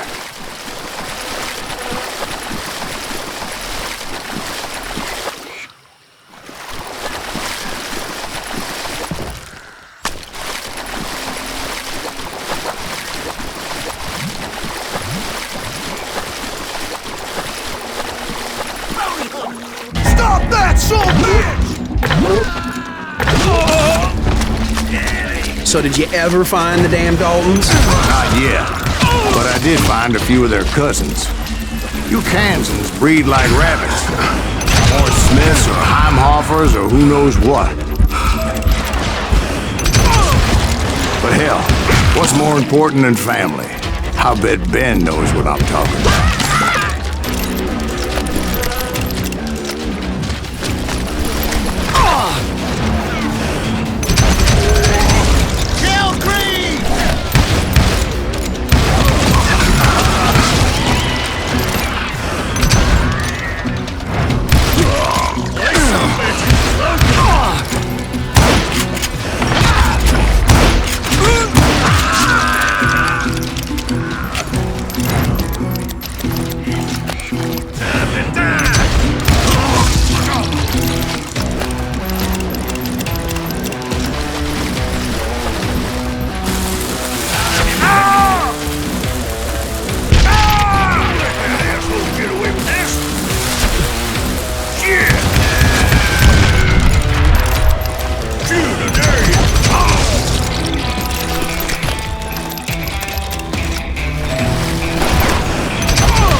cut you in two. If I'm going out, I'm taking you with me.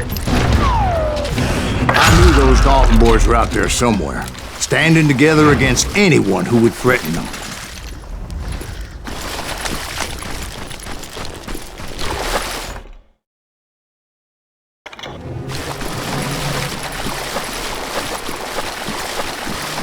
And that's when I saw it.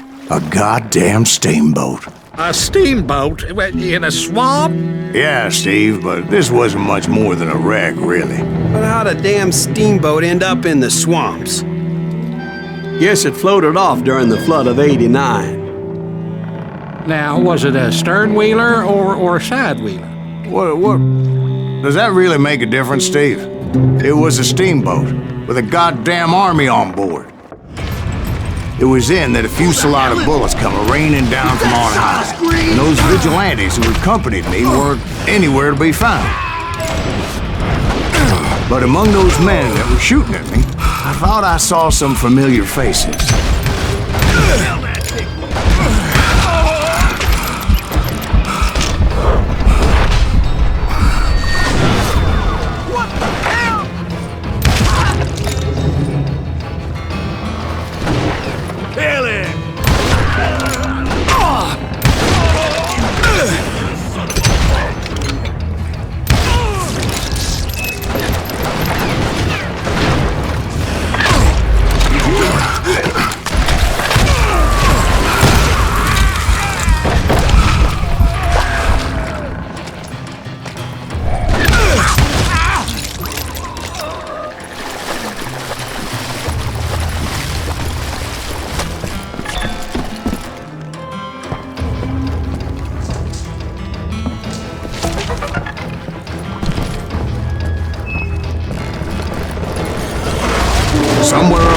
Daltons were waiting on me.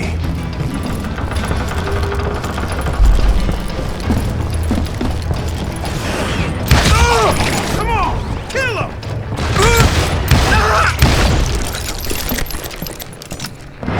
Sounds like you don't give up too easy. That's the kind of man I am, Ben. I set out to do something. I do it. Surrender just ain't in my nature. Plus, I'm stubborn as hell.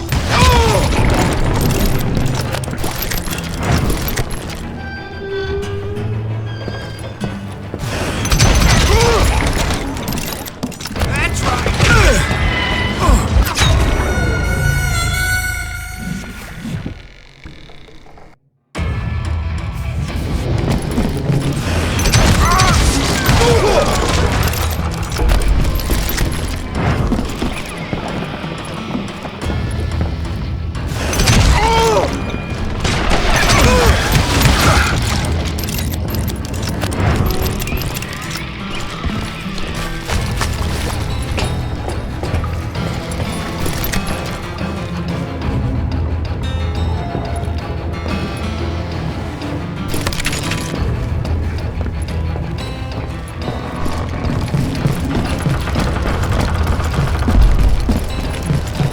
Right about then, much to my relief, the vigilantes finally arrived.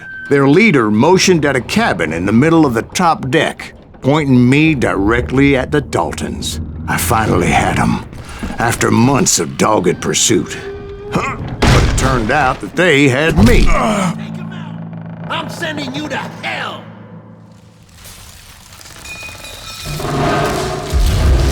The Daltons had played me like a fiddle.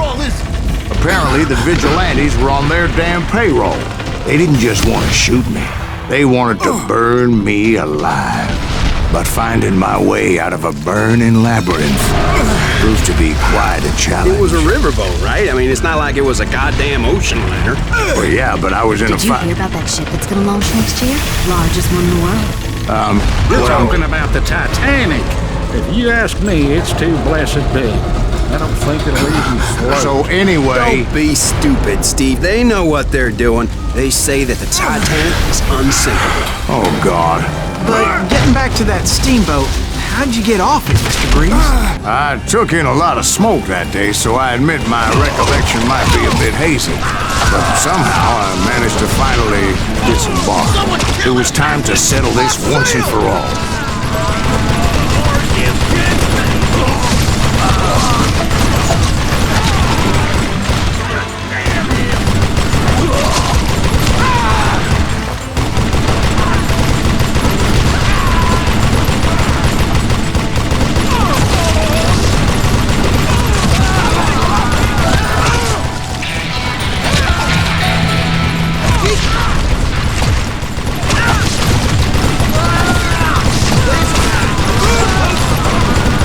𝗙𝗢𝗪𝗡 weren't about to come at me one at a time. They were in this together. Two brothers side by side, determined to take me down. Confident that this time the odds were on their side.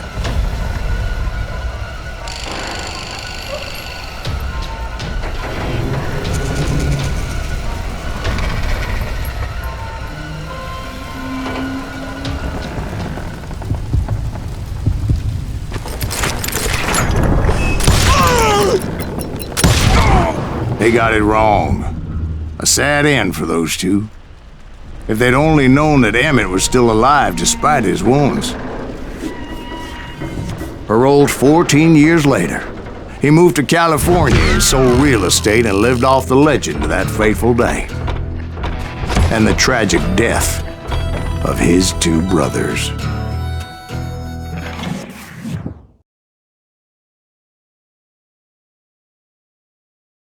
My own brothers died tragically as well, truth be told.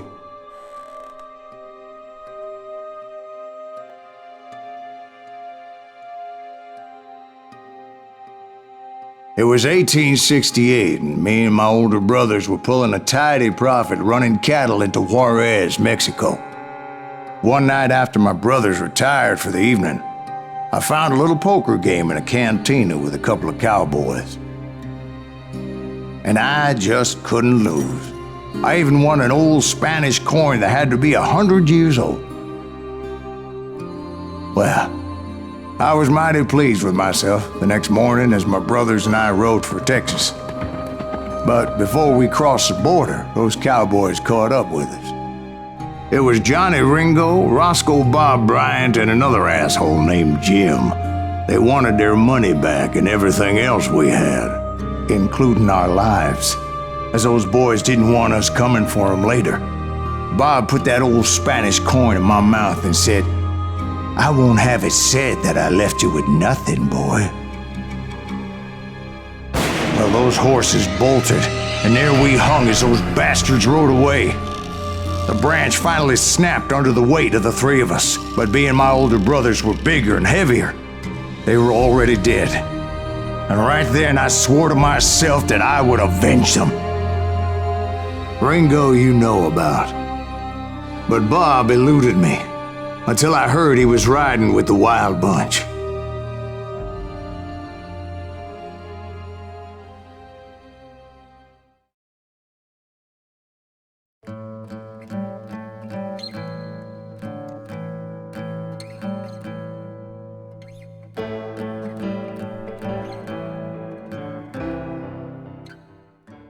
I'd been on their trail for months, ever since they left their hideout in the Bighorn Mountains.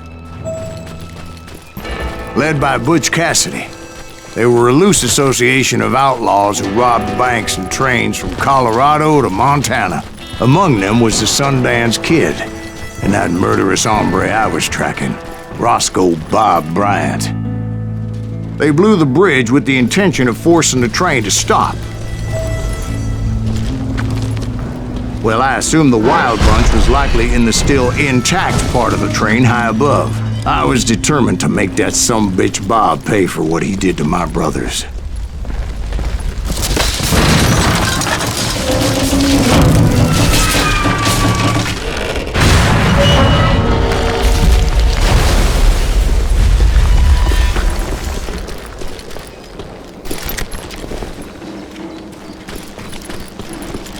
My ears are still ringing from blowing up that bridge. Well, I made my way off unscathed and came upon a few members of the gang and had no choice but to dispatch them. From there, I had to negotiate an even more precarious route.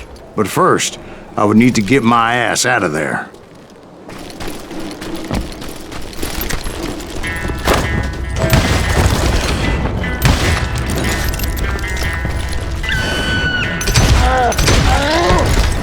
I jumped from the frying pan into the fire as the train was clearly fixing to fall. I had found the gang, but in order to find old Bob, I needed to fight my way forward past a whole passel of desperados. Outside, inside, any way I could, I made my way towards my prey. Well, what about the passengers? It was mostly a freight train, as I recall. There were no passengers aboard that time.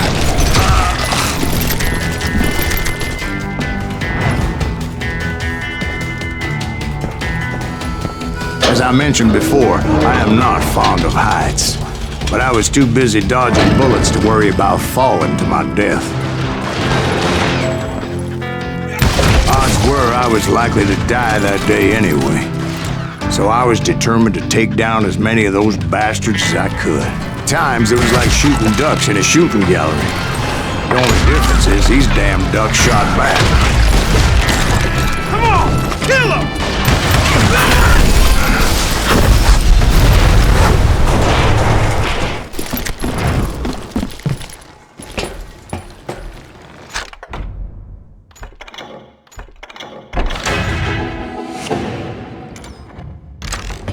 I kept hoping the law would show up and give me a hand. You mean like that giant Pinkerton posse that I read about?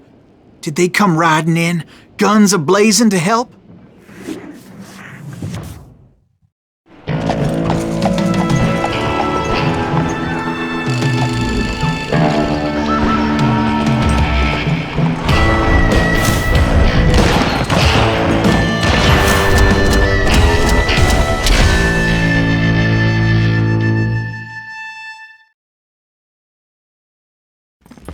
Help? From the Pinkertons? No, son. I had to fight the Wild Bunch all by my lonesome, as usual. Who the hell is that? Now you take cover! Retreat! Retreat! He's killing everybody! Hell's a coming. He'll kill us all! You just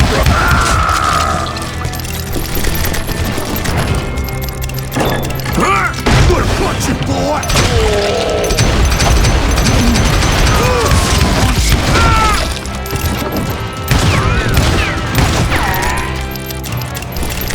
I'm gonna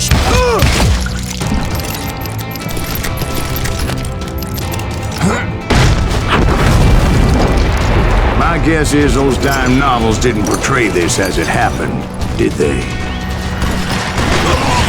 Only a few stragglers were left, and I had to cut them down pronto if I was going to stay on old Bob's trail.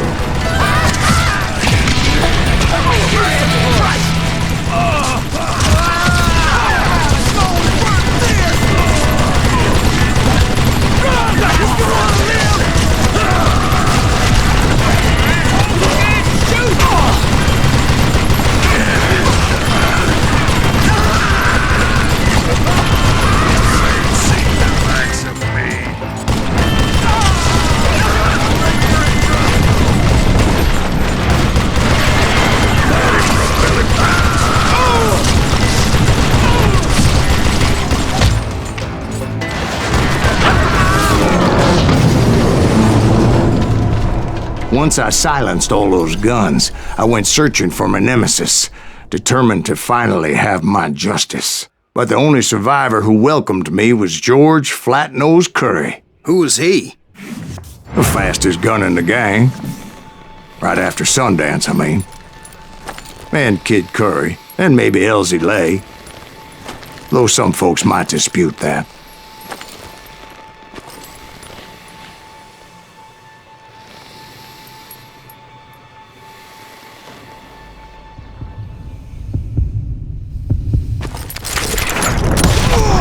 On that very same day, Butch Cassidy and the Sundance Kid decided to leave the Wild Bunch behind and decamped for South America.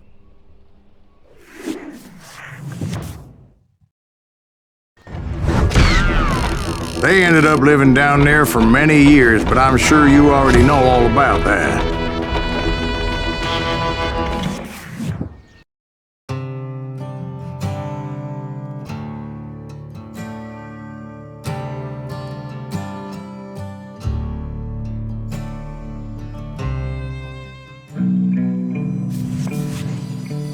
I tried to find Bob Bryant, but it was as if he'd disappeared.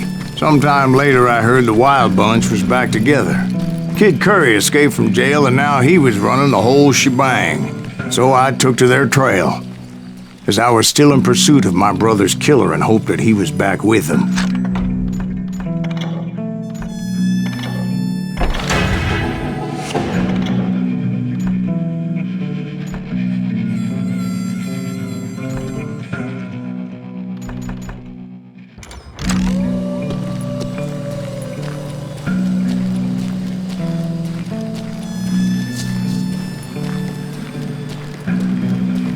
That Kid Curry's kinda crazy, ain't he? Don't let him hear you saying that. Anyways, I tracked those boys to a camp right outside Parachute, Colorado. Shoot that! We're under fire! Being outnumbered, I didn't bother with a warning shot. I just started taking those bastards down.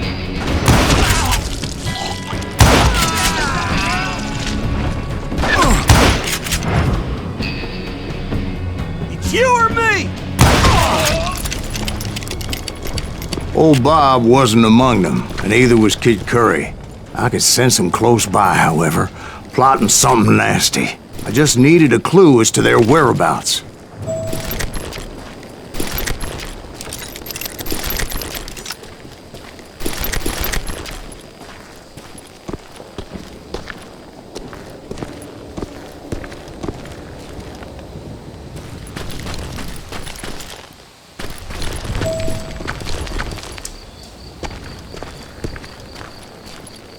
I found one. A map with their bold plan clearly marked. This time they were fixing to blow up a train trestle. Property of the Union Pacific.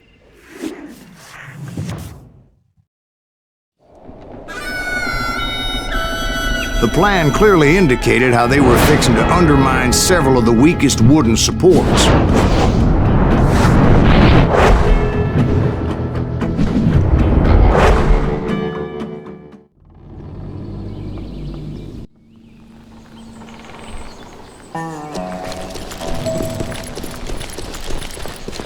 𝗙𝗪𝗪 was considered the wildest of the wild bunch. It was said that he fathered 85 bastard children, though some say it was only 5. 𝗙𝗪𝗪 had bragged to a whore how he was gonna rob a train heading to the U.S. Mint in Denver. And that whore, Fat Sally, she told me. The bridge was rigged with dynamite, so I decided I'd best be careful confronting those bastards. A moment later, I saw a ladder that somehow had escaped my attention. Oh! Don't you blow us up now. Don't worry, I know what I'm doing.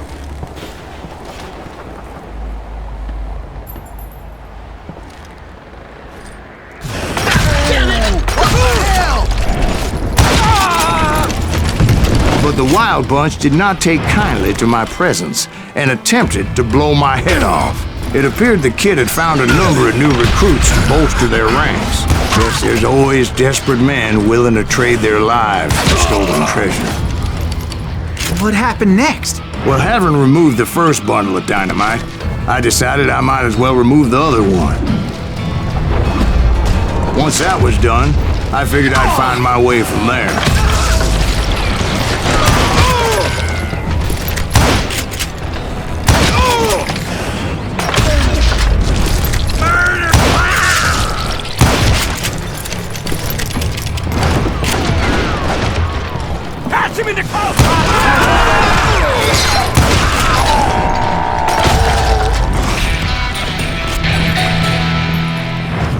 You ain't seen the likes of me.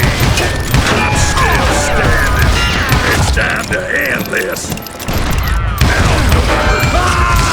So, what happened then? Had to remove more of that damn dynamite.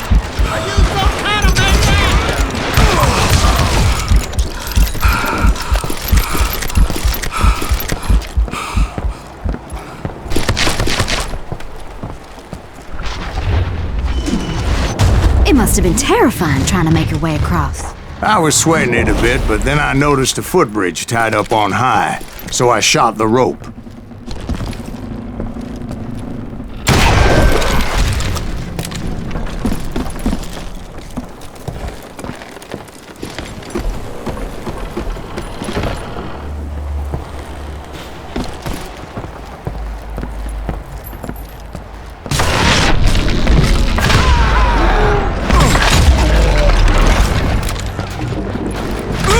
So that was all the dynamite?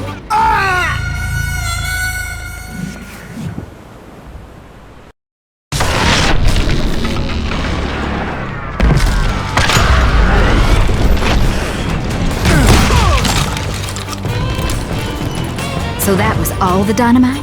Funny you should mention that, darling. Actually, there was a 4th charge impeding my progress.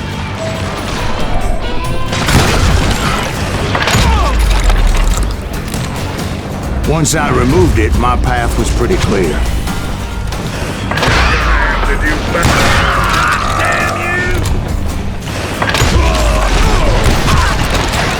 He's crazier than a cat.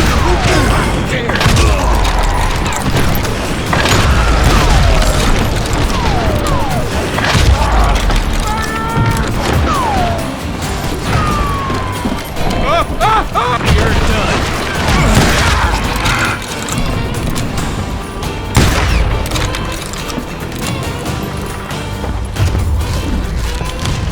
So I proceeded onward and realized that that way just wasn't gonna work.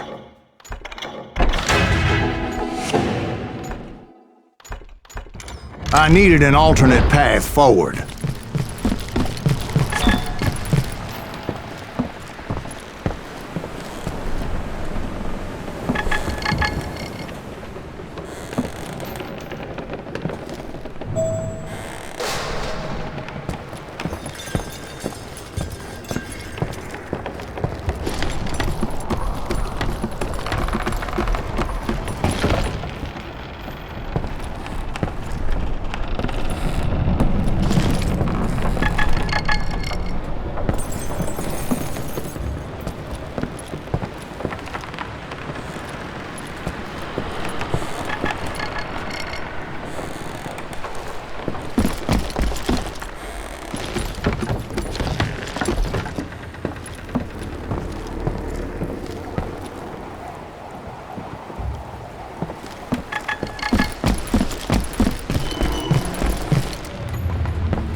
I hope you understand how badly my adventure might have ended had I not been as careful as hell.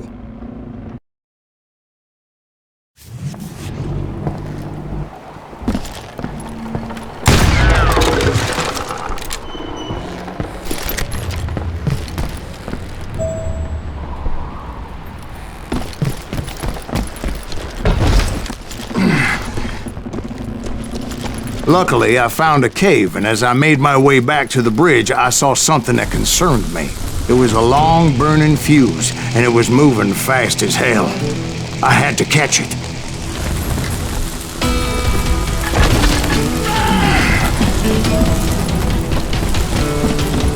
The burning fuse was so damn quick, I had to run like the wind.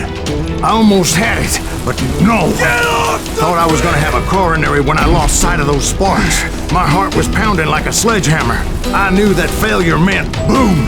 Then, finally, at the last moment. Whew. Of course, I was successful, or clearly I wouldn't be talking to you folks here today. Naturally, I removed the last dynamite charge. Well, it was a touching reunion.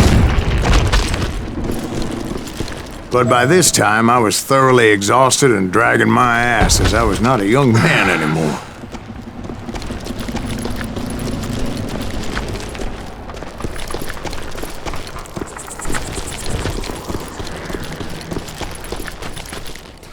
Kill that SOB! Finally, I found those boys. Or more precisely, they found me.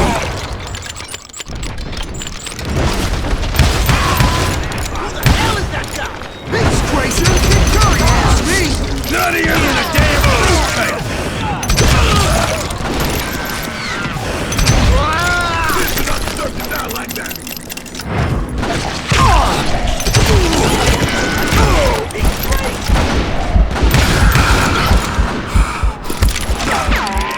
Catch him in the... Different son of a bitch!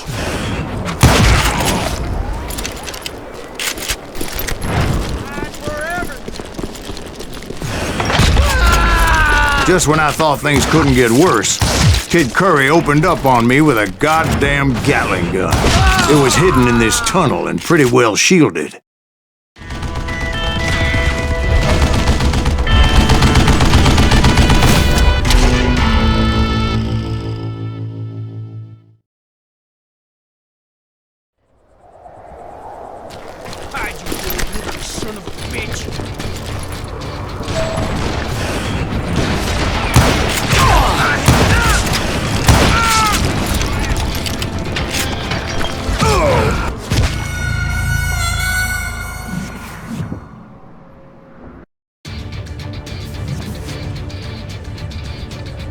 Yes, you have enough,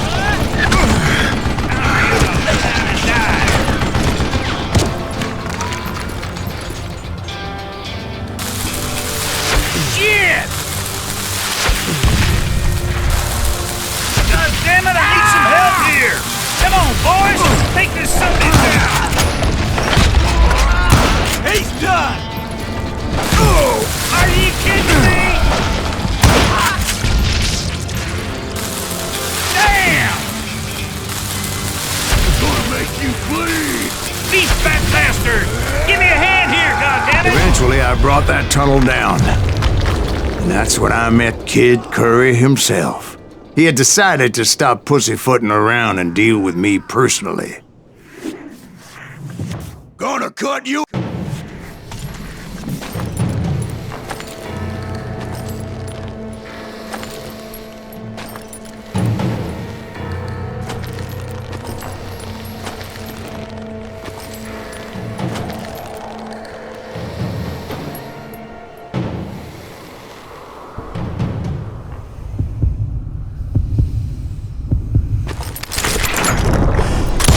As fast as he was, I was just a bit faster. And as he lay wounded, I demanded to know the whereabouts of Roscoe Bob Bryant. He shouted at me, "Is that what this is about?" Bob went with Butch's Sundance to South America. You ain't never finding him.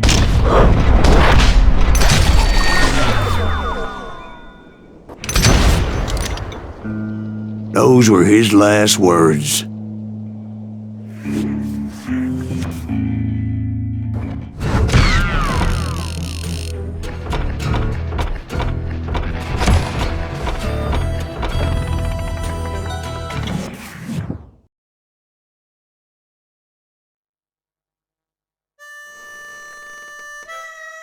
So, Bob Bryant got away?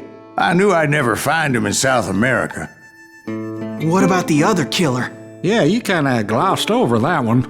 Well, I found Jim not long after my showdown with Ringo.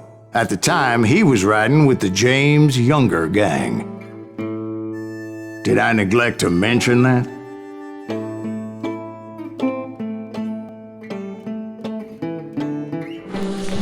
Jesse James? The greatest outlaw who ever lived? Jesse and his kin rode with 𝗙𝗪𝗪 when he raided Lawrence, Kansas, and killed near 200 people, boy. Nothing great about that. And from there, him and his brother went on to rob banks and trains from Kansas to Missouri. Which is why there was such a rich bounty on their heads. 40 grand for both of them, dead or alive. That's one hell of a payday.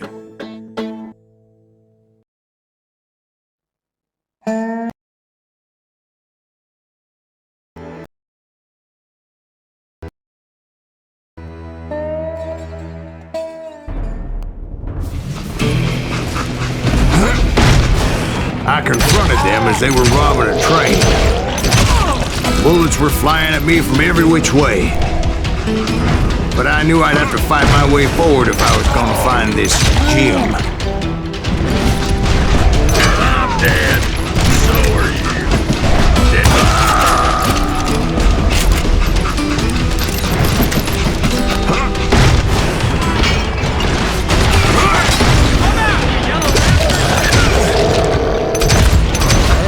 Now wait a second. Now, how'd they stop this train in the first place? Well, the James boys were experts at this.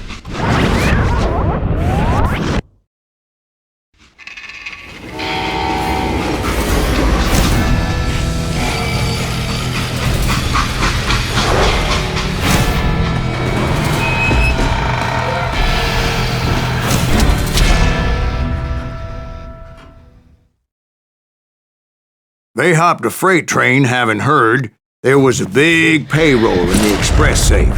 So, I hopped the same train.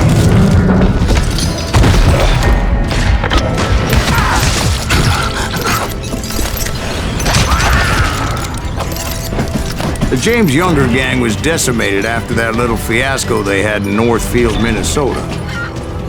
So Jesse needed more men and took on the killer I was after, along with a host of others. I was hoping to find my man and put a bullet in his head. Climbing around that train, I must have swallowed 100 damn bugs before I reached that... The James Younger gang pulled the first train robbery west of the Mississippi. Sounds like you hold them in high regard. Everyone knows they were the most famous outlaw gang ever. And you took them all on by your lonesome. Again. I'm finding this all a little hard to swallow, friend. Well, maybe you need to wash it down with some whiskey. By the way, did I mention that that train was flying down those tracks like a bat out of hell?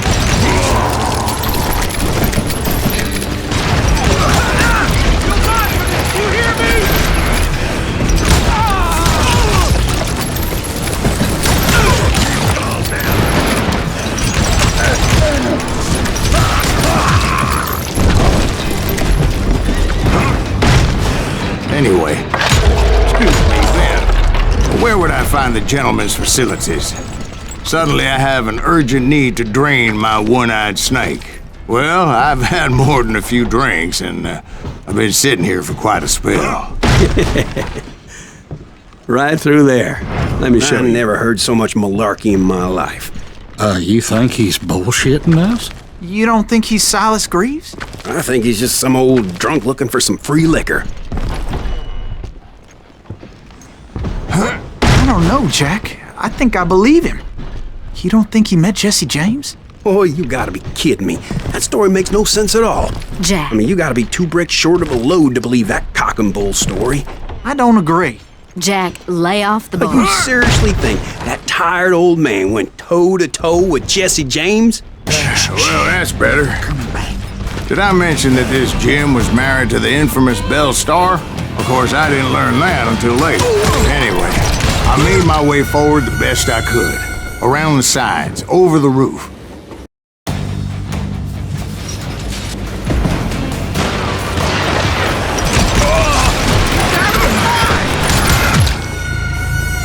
It was a rickety ride and quite precarious.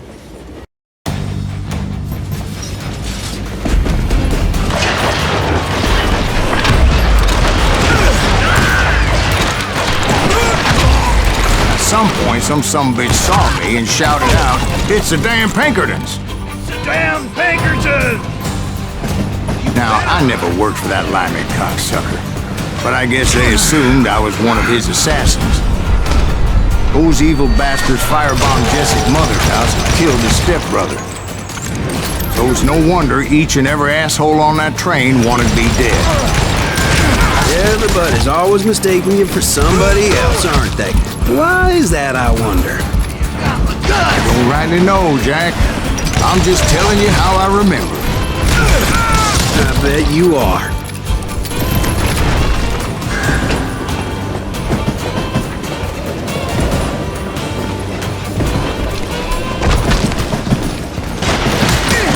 It's cutting us down like cordwood! Shoot that! Son of a bitch!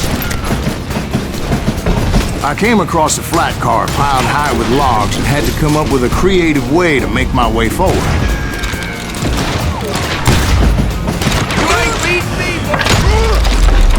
I wondered if I was ever going to find the front of that train, or the bastard I was after. Right about then, I was attacked by some asshole on a Gatling gun. Yeah, seems like you run into a lot of them.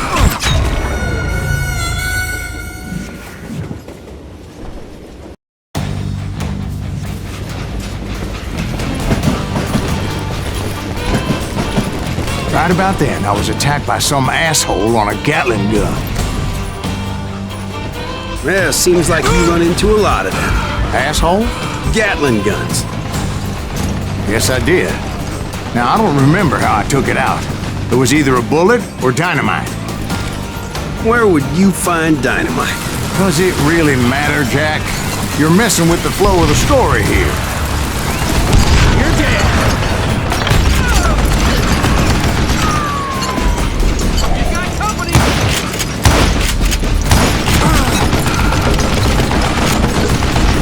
You're done!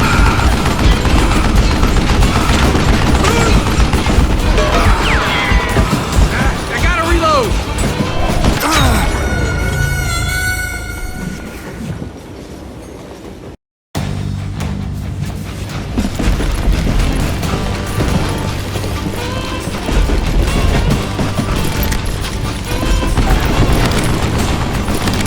You're dead!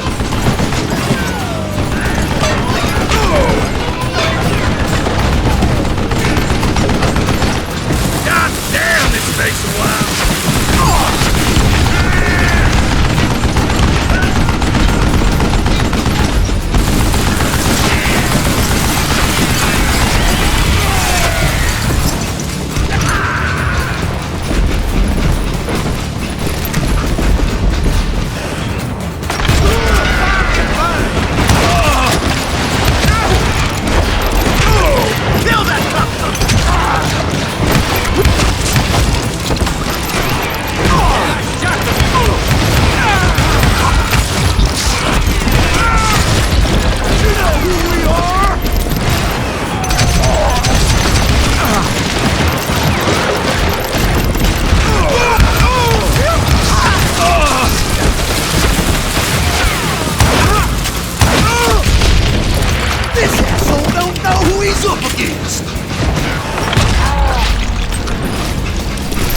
I was looking for Jim and shooting any son of a bitch stupid enough to get in my way.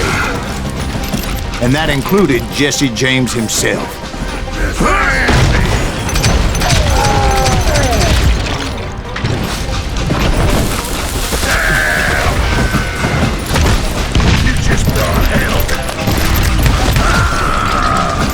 There sure were a lot of men determined to die that day.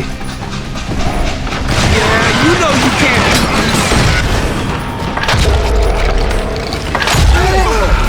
Come on, kill him!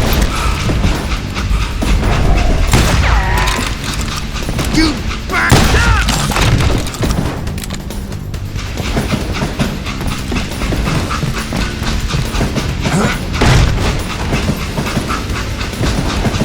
It was then that Jesse detached the express car from the rest of the damn train. I could see Jesse waiting for me, fixing to kill me so he could get away with all that money.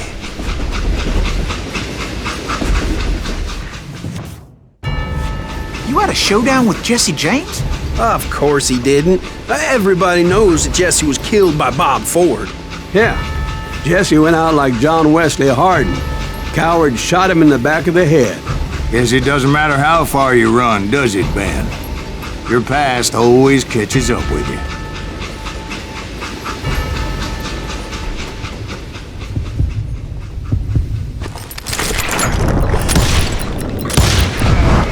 Yeah, I didn't kill Jesse James.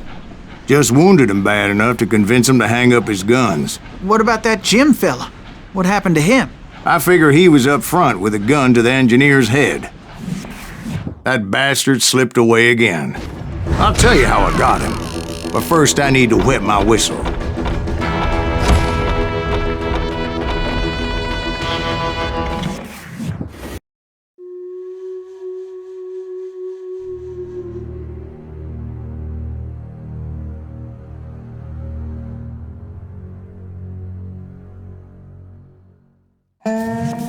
After my showdown with Jesse, I continued to track his brother, Frank, and that son of a bitch, Jim.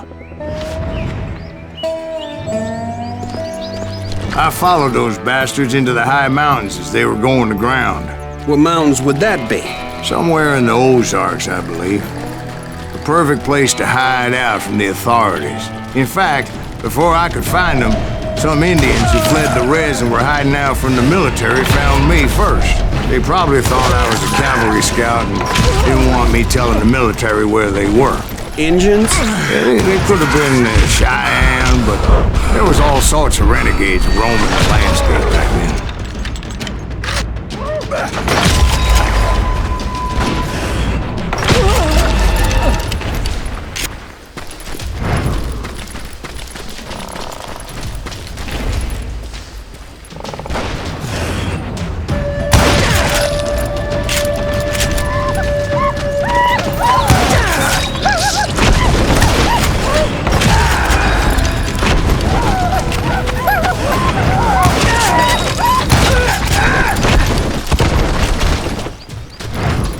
Hey, how about another whiskey, Ben? Nothing better to soothe the troubled soul.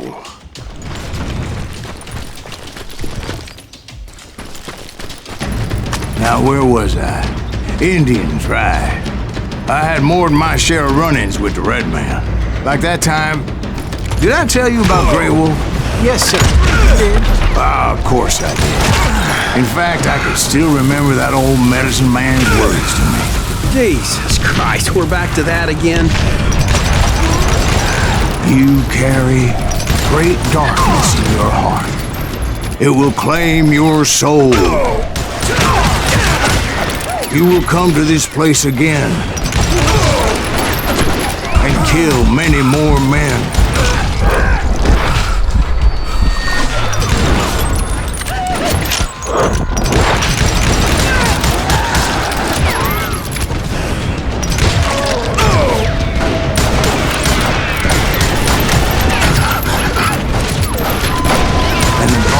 Will grow until it consumes everything you are.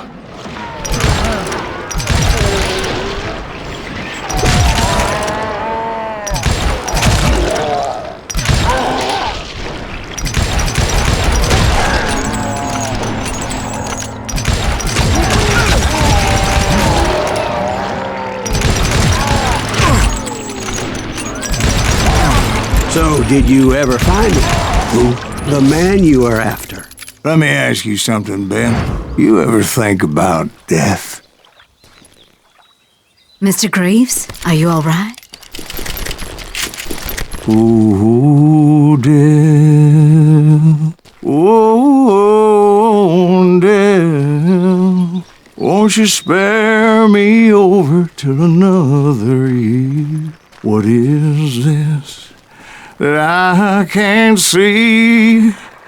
With ice cold hands taking hold of me.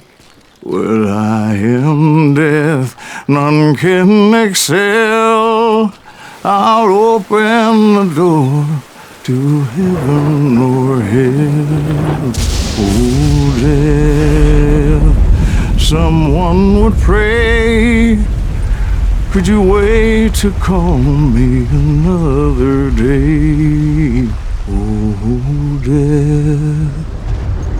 Oh, death. Won't you spare me over till another year? So are you gonna answer the question? What question is that? Jim Reed. Did you ever find him? Reed was indeed that son-bitch's surname. That's right, Ben. A despicable character. I remember him laughing like a hyena that cold morning they lynched me and my brothers. He was intent on avoiding my vengeance, but nothing was gonna stop me. Nothing.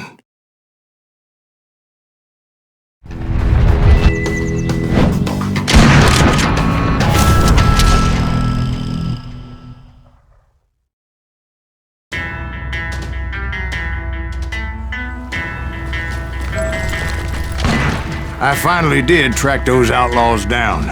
They had long rifles with scopes and were well positioned to pick off any poor soul who came anywhere close.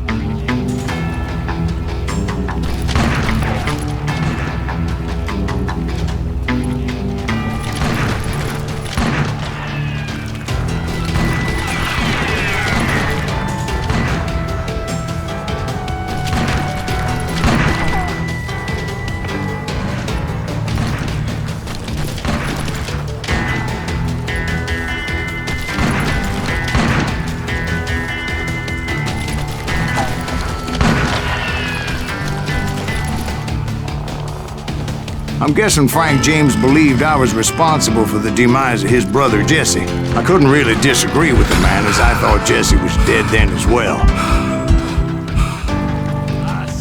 He backed off as I closed in on him, but he was still intent on killing me. And when I closed in on him again, he backed off again, looking for a better angle on me.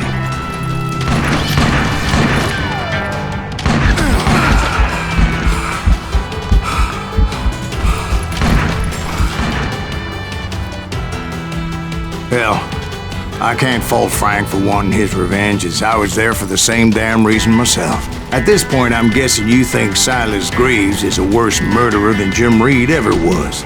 No, sir. A man who spent half his life killing somebody's brothers, fathers, sons. I think you were just looking for justice, sir. Is that what I was looking for, Dwight? Is that what it was? Justice? Isn't that why you were hunting the James gang? The James gang. Right. I finally found Frank holed up in his mountain cabin, and he was determined to have me dead. It was a pitched battle that could have gone either way. Luckily, I had some dynamite in my possession. Dynamite? On your person? A few sticks, just in case. It's always good to be prepared. Right. I'm just laying out the facts as I remember them, Jack. And that son of a bitch! Take him out! He's just one man!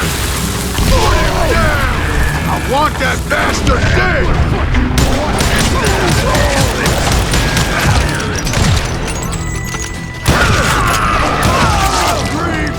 You ain't seen none.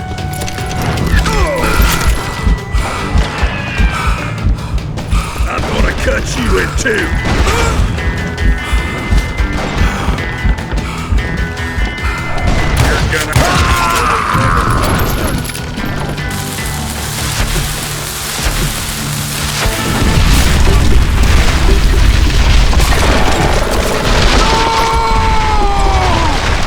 old shack, well, it went tumbling right off that cliff.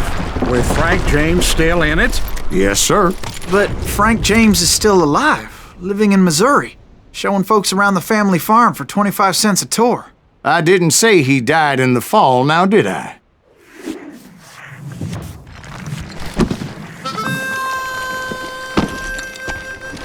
I'm done with this damnable outlaw life!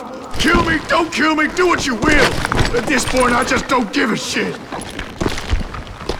I explained to Frank that I had nothing against him personally and that I was looking for someone else. You want Reed? Have at him! I never did like that bastard! I am done here! We parted in peace as Frank pointed out the path to my prey before making his way back down the hill.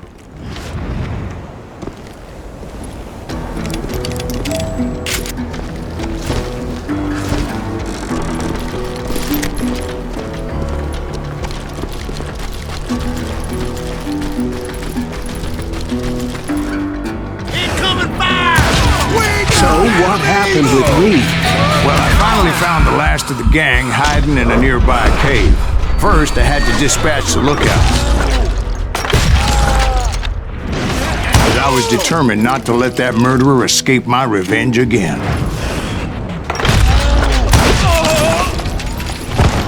You ain't beat me, boy! But rather than wander in willy-nilly, I decided it would be better to smoke that sumbitch out. "Hey, Reed!" I shouted. "No wonder you're so ornery. Can't be easy being married to Belle Starr. While you're off providing for the family, she's spreading her legs for every Tom, Dick, and Cole Younger. Not an attractive woman exactly, but very friendly. At least she was to me." Son of a bitch!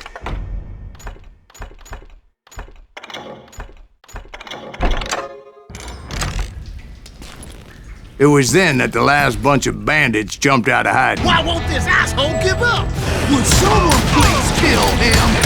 Just kill him.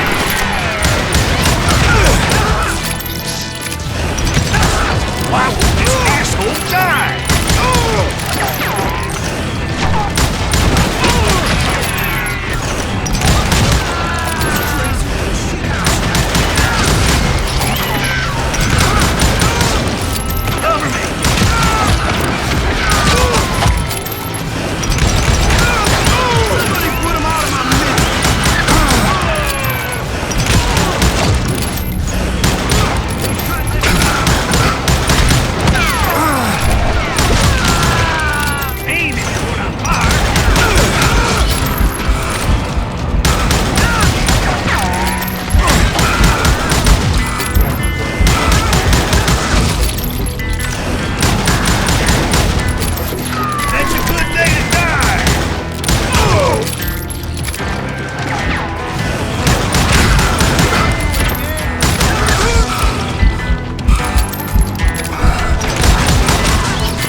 Eventually, it was just me and Reed. I had waited a long time to face him down, so I could repay him for what he did to my brothers.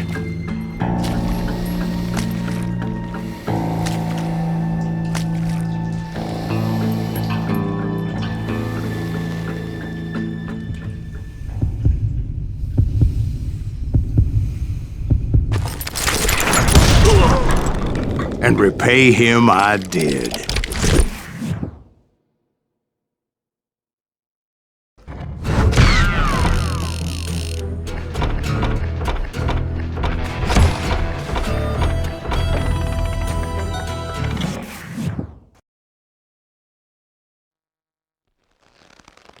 Well, I don't know about you boys, but I'm pretty beat. Well, it's too damn bad you never found that Bob character. Seems a shame he never had to pay. Well, funny thing about that, I did have one more chance at him.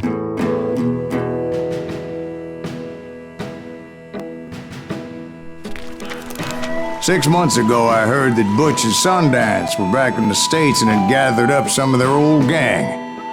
I tracked them down, hoping that Roscoe Bob Bryant had returned with him. So you're saying they didn't die down in Bolivia? That's what I'm saying.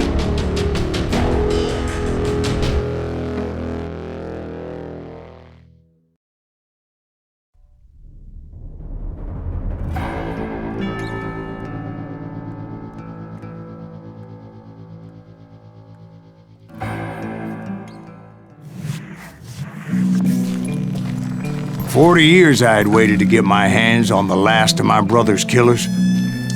Not even an army of demons could have stopped me now.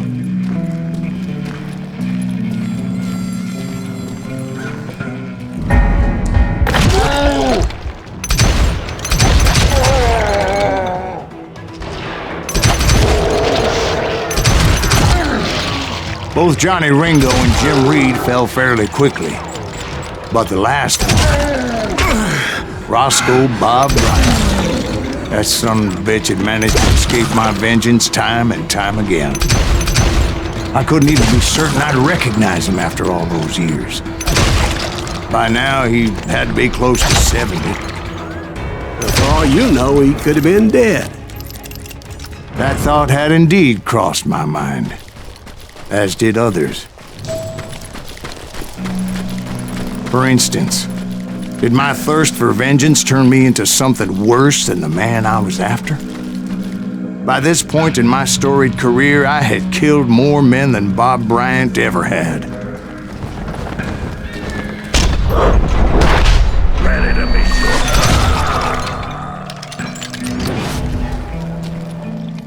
Nothing could stop me from taking his life. I'd been after that killer forever, from the time I rode with Billy the Kid. But that chapter of my story you already know. Chapter of that fairy tale, you mean?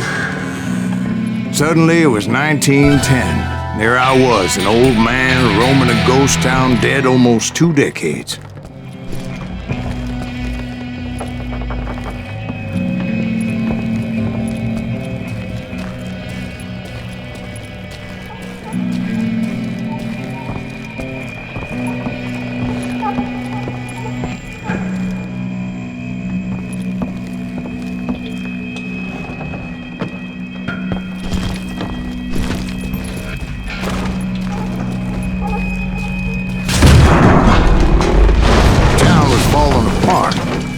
Just like me.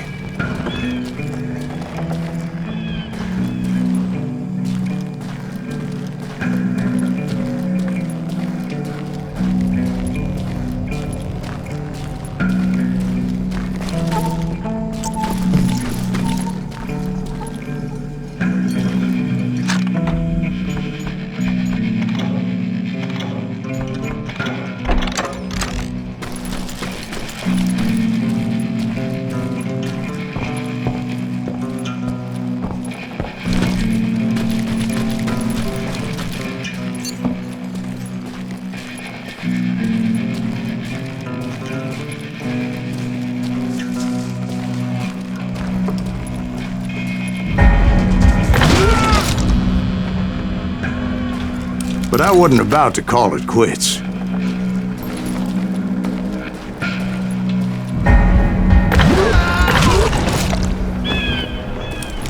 Even though the ghosts of my dead brothers were begging me to end what I started so long ago. Mr. Graves, are you all right?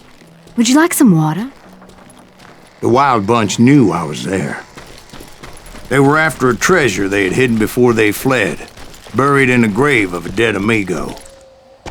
Some folks think the town is haunted, so they figured there wouldn't be many people poking around.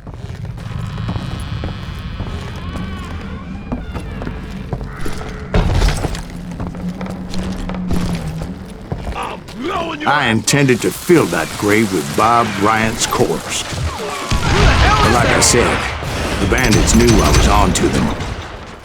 They lured me in and hit me with everything they had.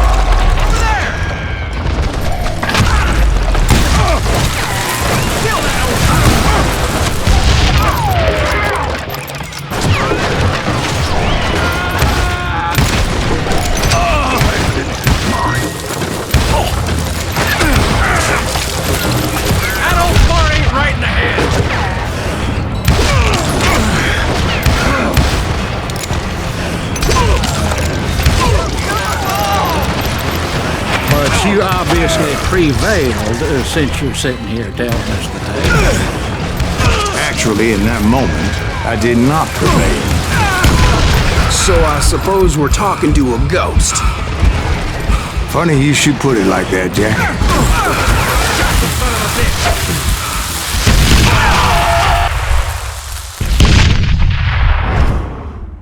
Because when I woke up... From the dead? There was silence all around me. I could swear to God I saw Billy then. Billy who? Billy, the kid. William Bonney. He was shooting at me from a rooftop. Here and there. Even over there. So I am right. You are titched in the head. Mr. Greaves, perhaps we should switch you to coffee? You see that old Indian again, too? No, but I did see Billy's killer. Patrick Floyd Garrett. He came at me guns a-blazing. But I knew that old war horse had died 2 years before. I wondered if maybe I was dead too and confronting the ghosts of my past. Perhaps all my sins were coming back to haunt me and drag me down to perdition. I saw Henry Plummer throw dynamite at me.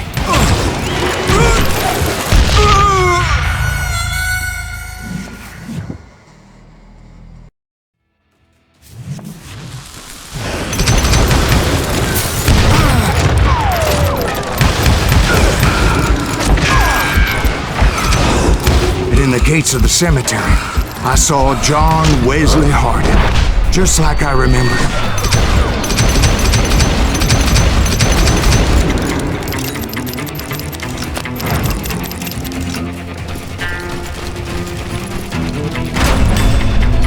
Robert 𝗙𝗪𝗟𝗪 appeared with his terrible double-barrel shotgun. But no ghost army was stopping me. My father-in-law got hit with a fallen branch.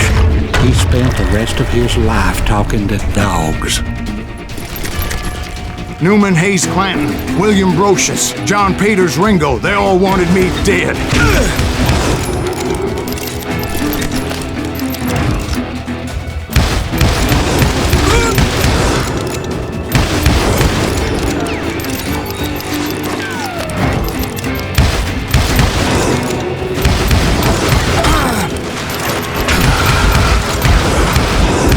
The Dalton brothers, Robert and Grattan, guardians of the Garden of the Dead.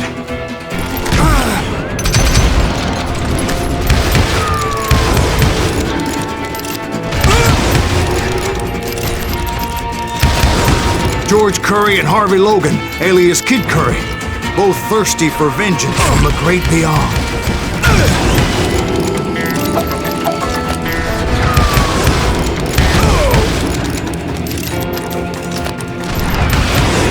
Jesse, Woodson, James, and Jim Reed.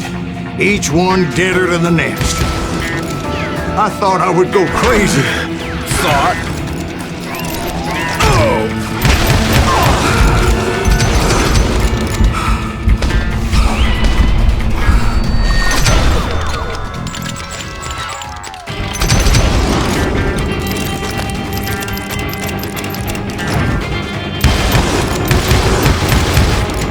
Finally, I saw Harry Alonzo Longabaugh. The Sundance Kid? Like a general leading his legion of the dead. You told us before that you'd seen him alive. He was alive.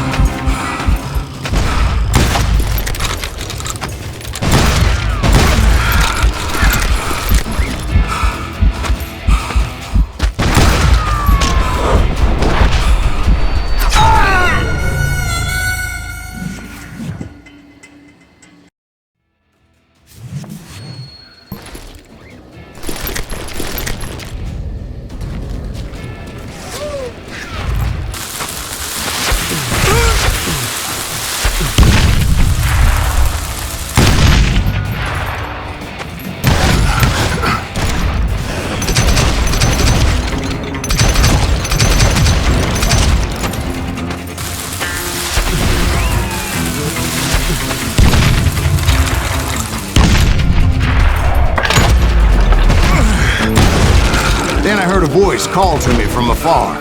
It was Robert Leroy Parker, a.k.a. Butch Cassidy, coming at me from out of the fog. Thanks for taking care of that bastard.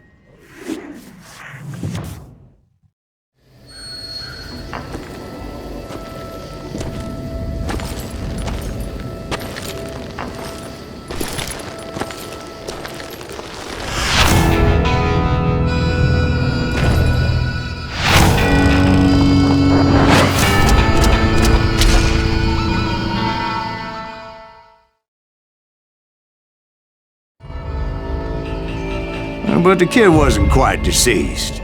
Not yet. Takes more than one little bullet to kill the likes of me, partner. Those two looked like they hadn't seen each other for quite a while. Clearly, they were no longer amigos. Shit. I was hoping I wouldn't have to kill you. You won't have to, Butch. I'm killing you first. I asked them about Bob Bryant, but they were too busy with their own heated conversation. Let me get this shit straight. You want my money and the love of my life? You frittered it all away, Butch. Eda's mine. So is that damn money. I didn't want to shoot anybody until I had an answer to my question, but those boys didn't give me much of a choice.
Butch Cassidy and the Sundance Kid died there in that cemetery not 6 months ago.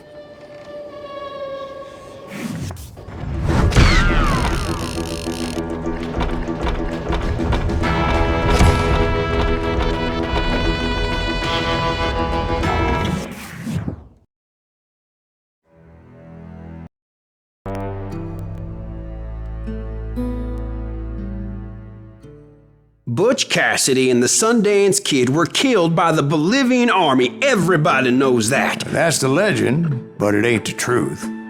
So, you never found Bob? There is no Bob. This old sumbitch ain't even Silas Greaves.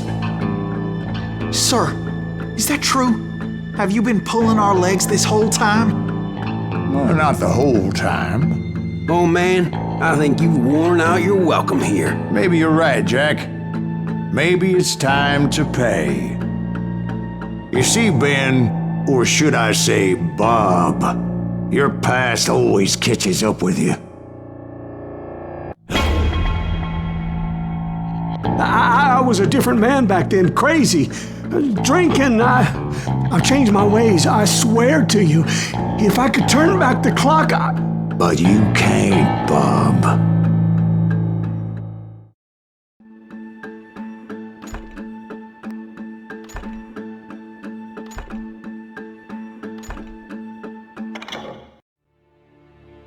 Why'd you toy with me like that? Telling those tales, knowing all along. Why not just lay your cards on the table? Wanted to suss you out, Bob. See what kind of man you turned out to be. maybe prod you into drawing on me. See, all those years on your trail turned me into a killer. Can't even remember who I was before you tried to murder me.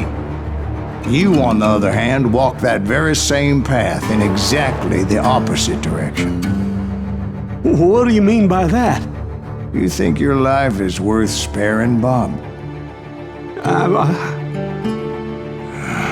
Boy, what's your name again? It's Eisenhower, sir. Dwight Eisenhower. What do you plan to do with your life, Dwight Eisenhower? Tomorrow I'll be leaving for West Point, sir. So, you want to be a soldier? Well, then do it right, son.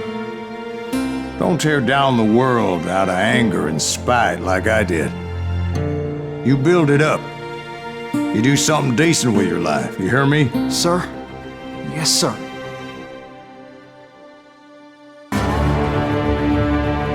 I won't have it said I left you with nothing, Bob.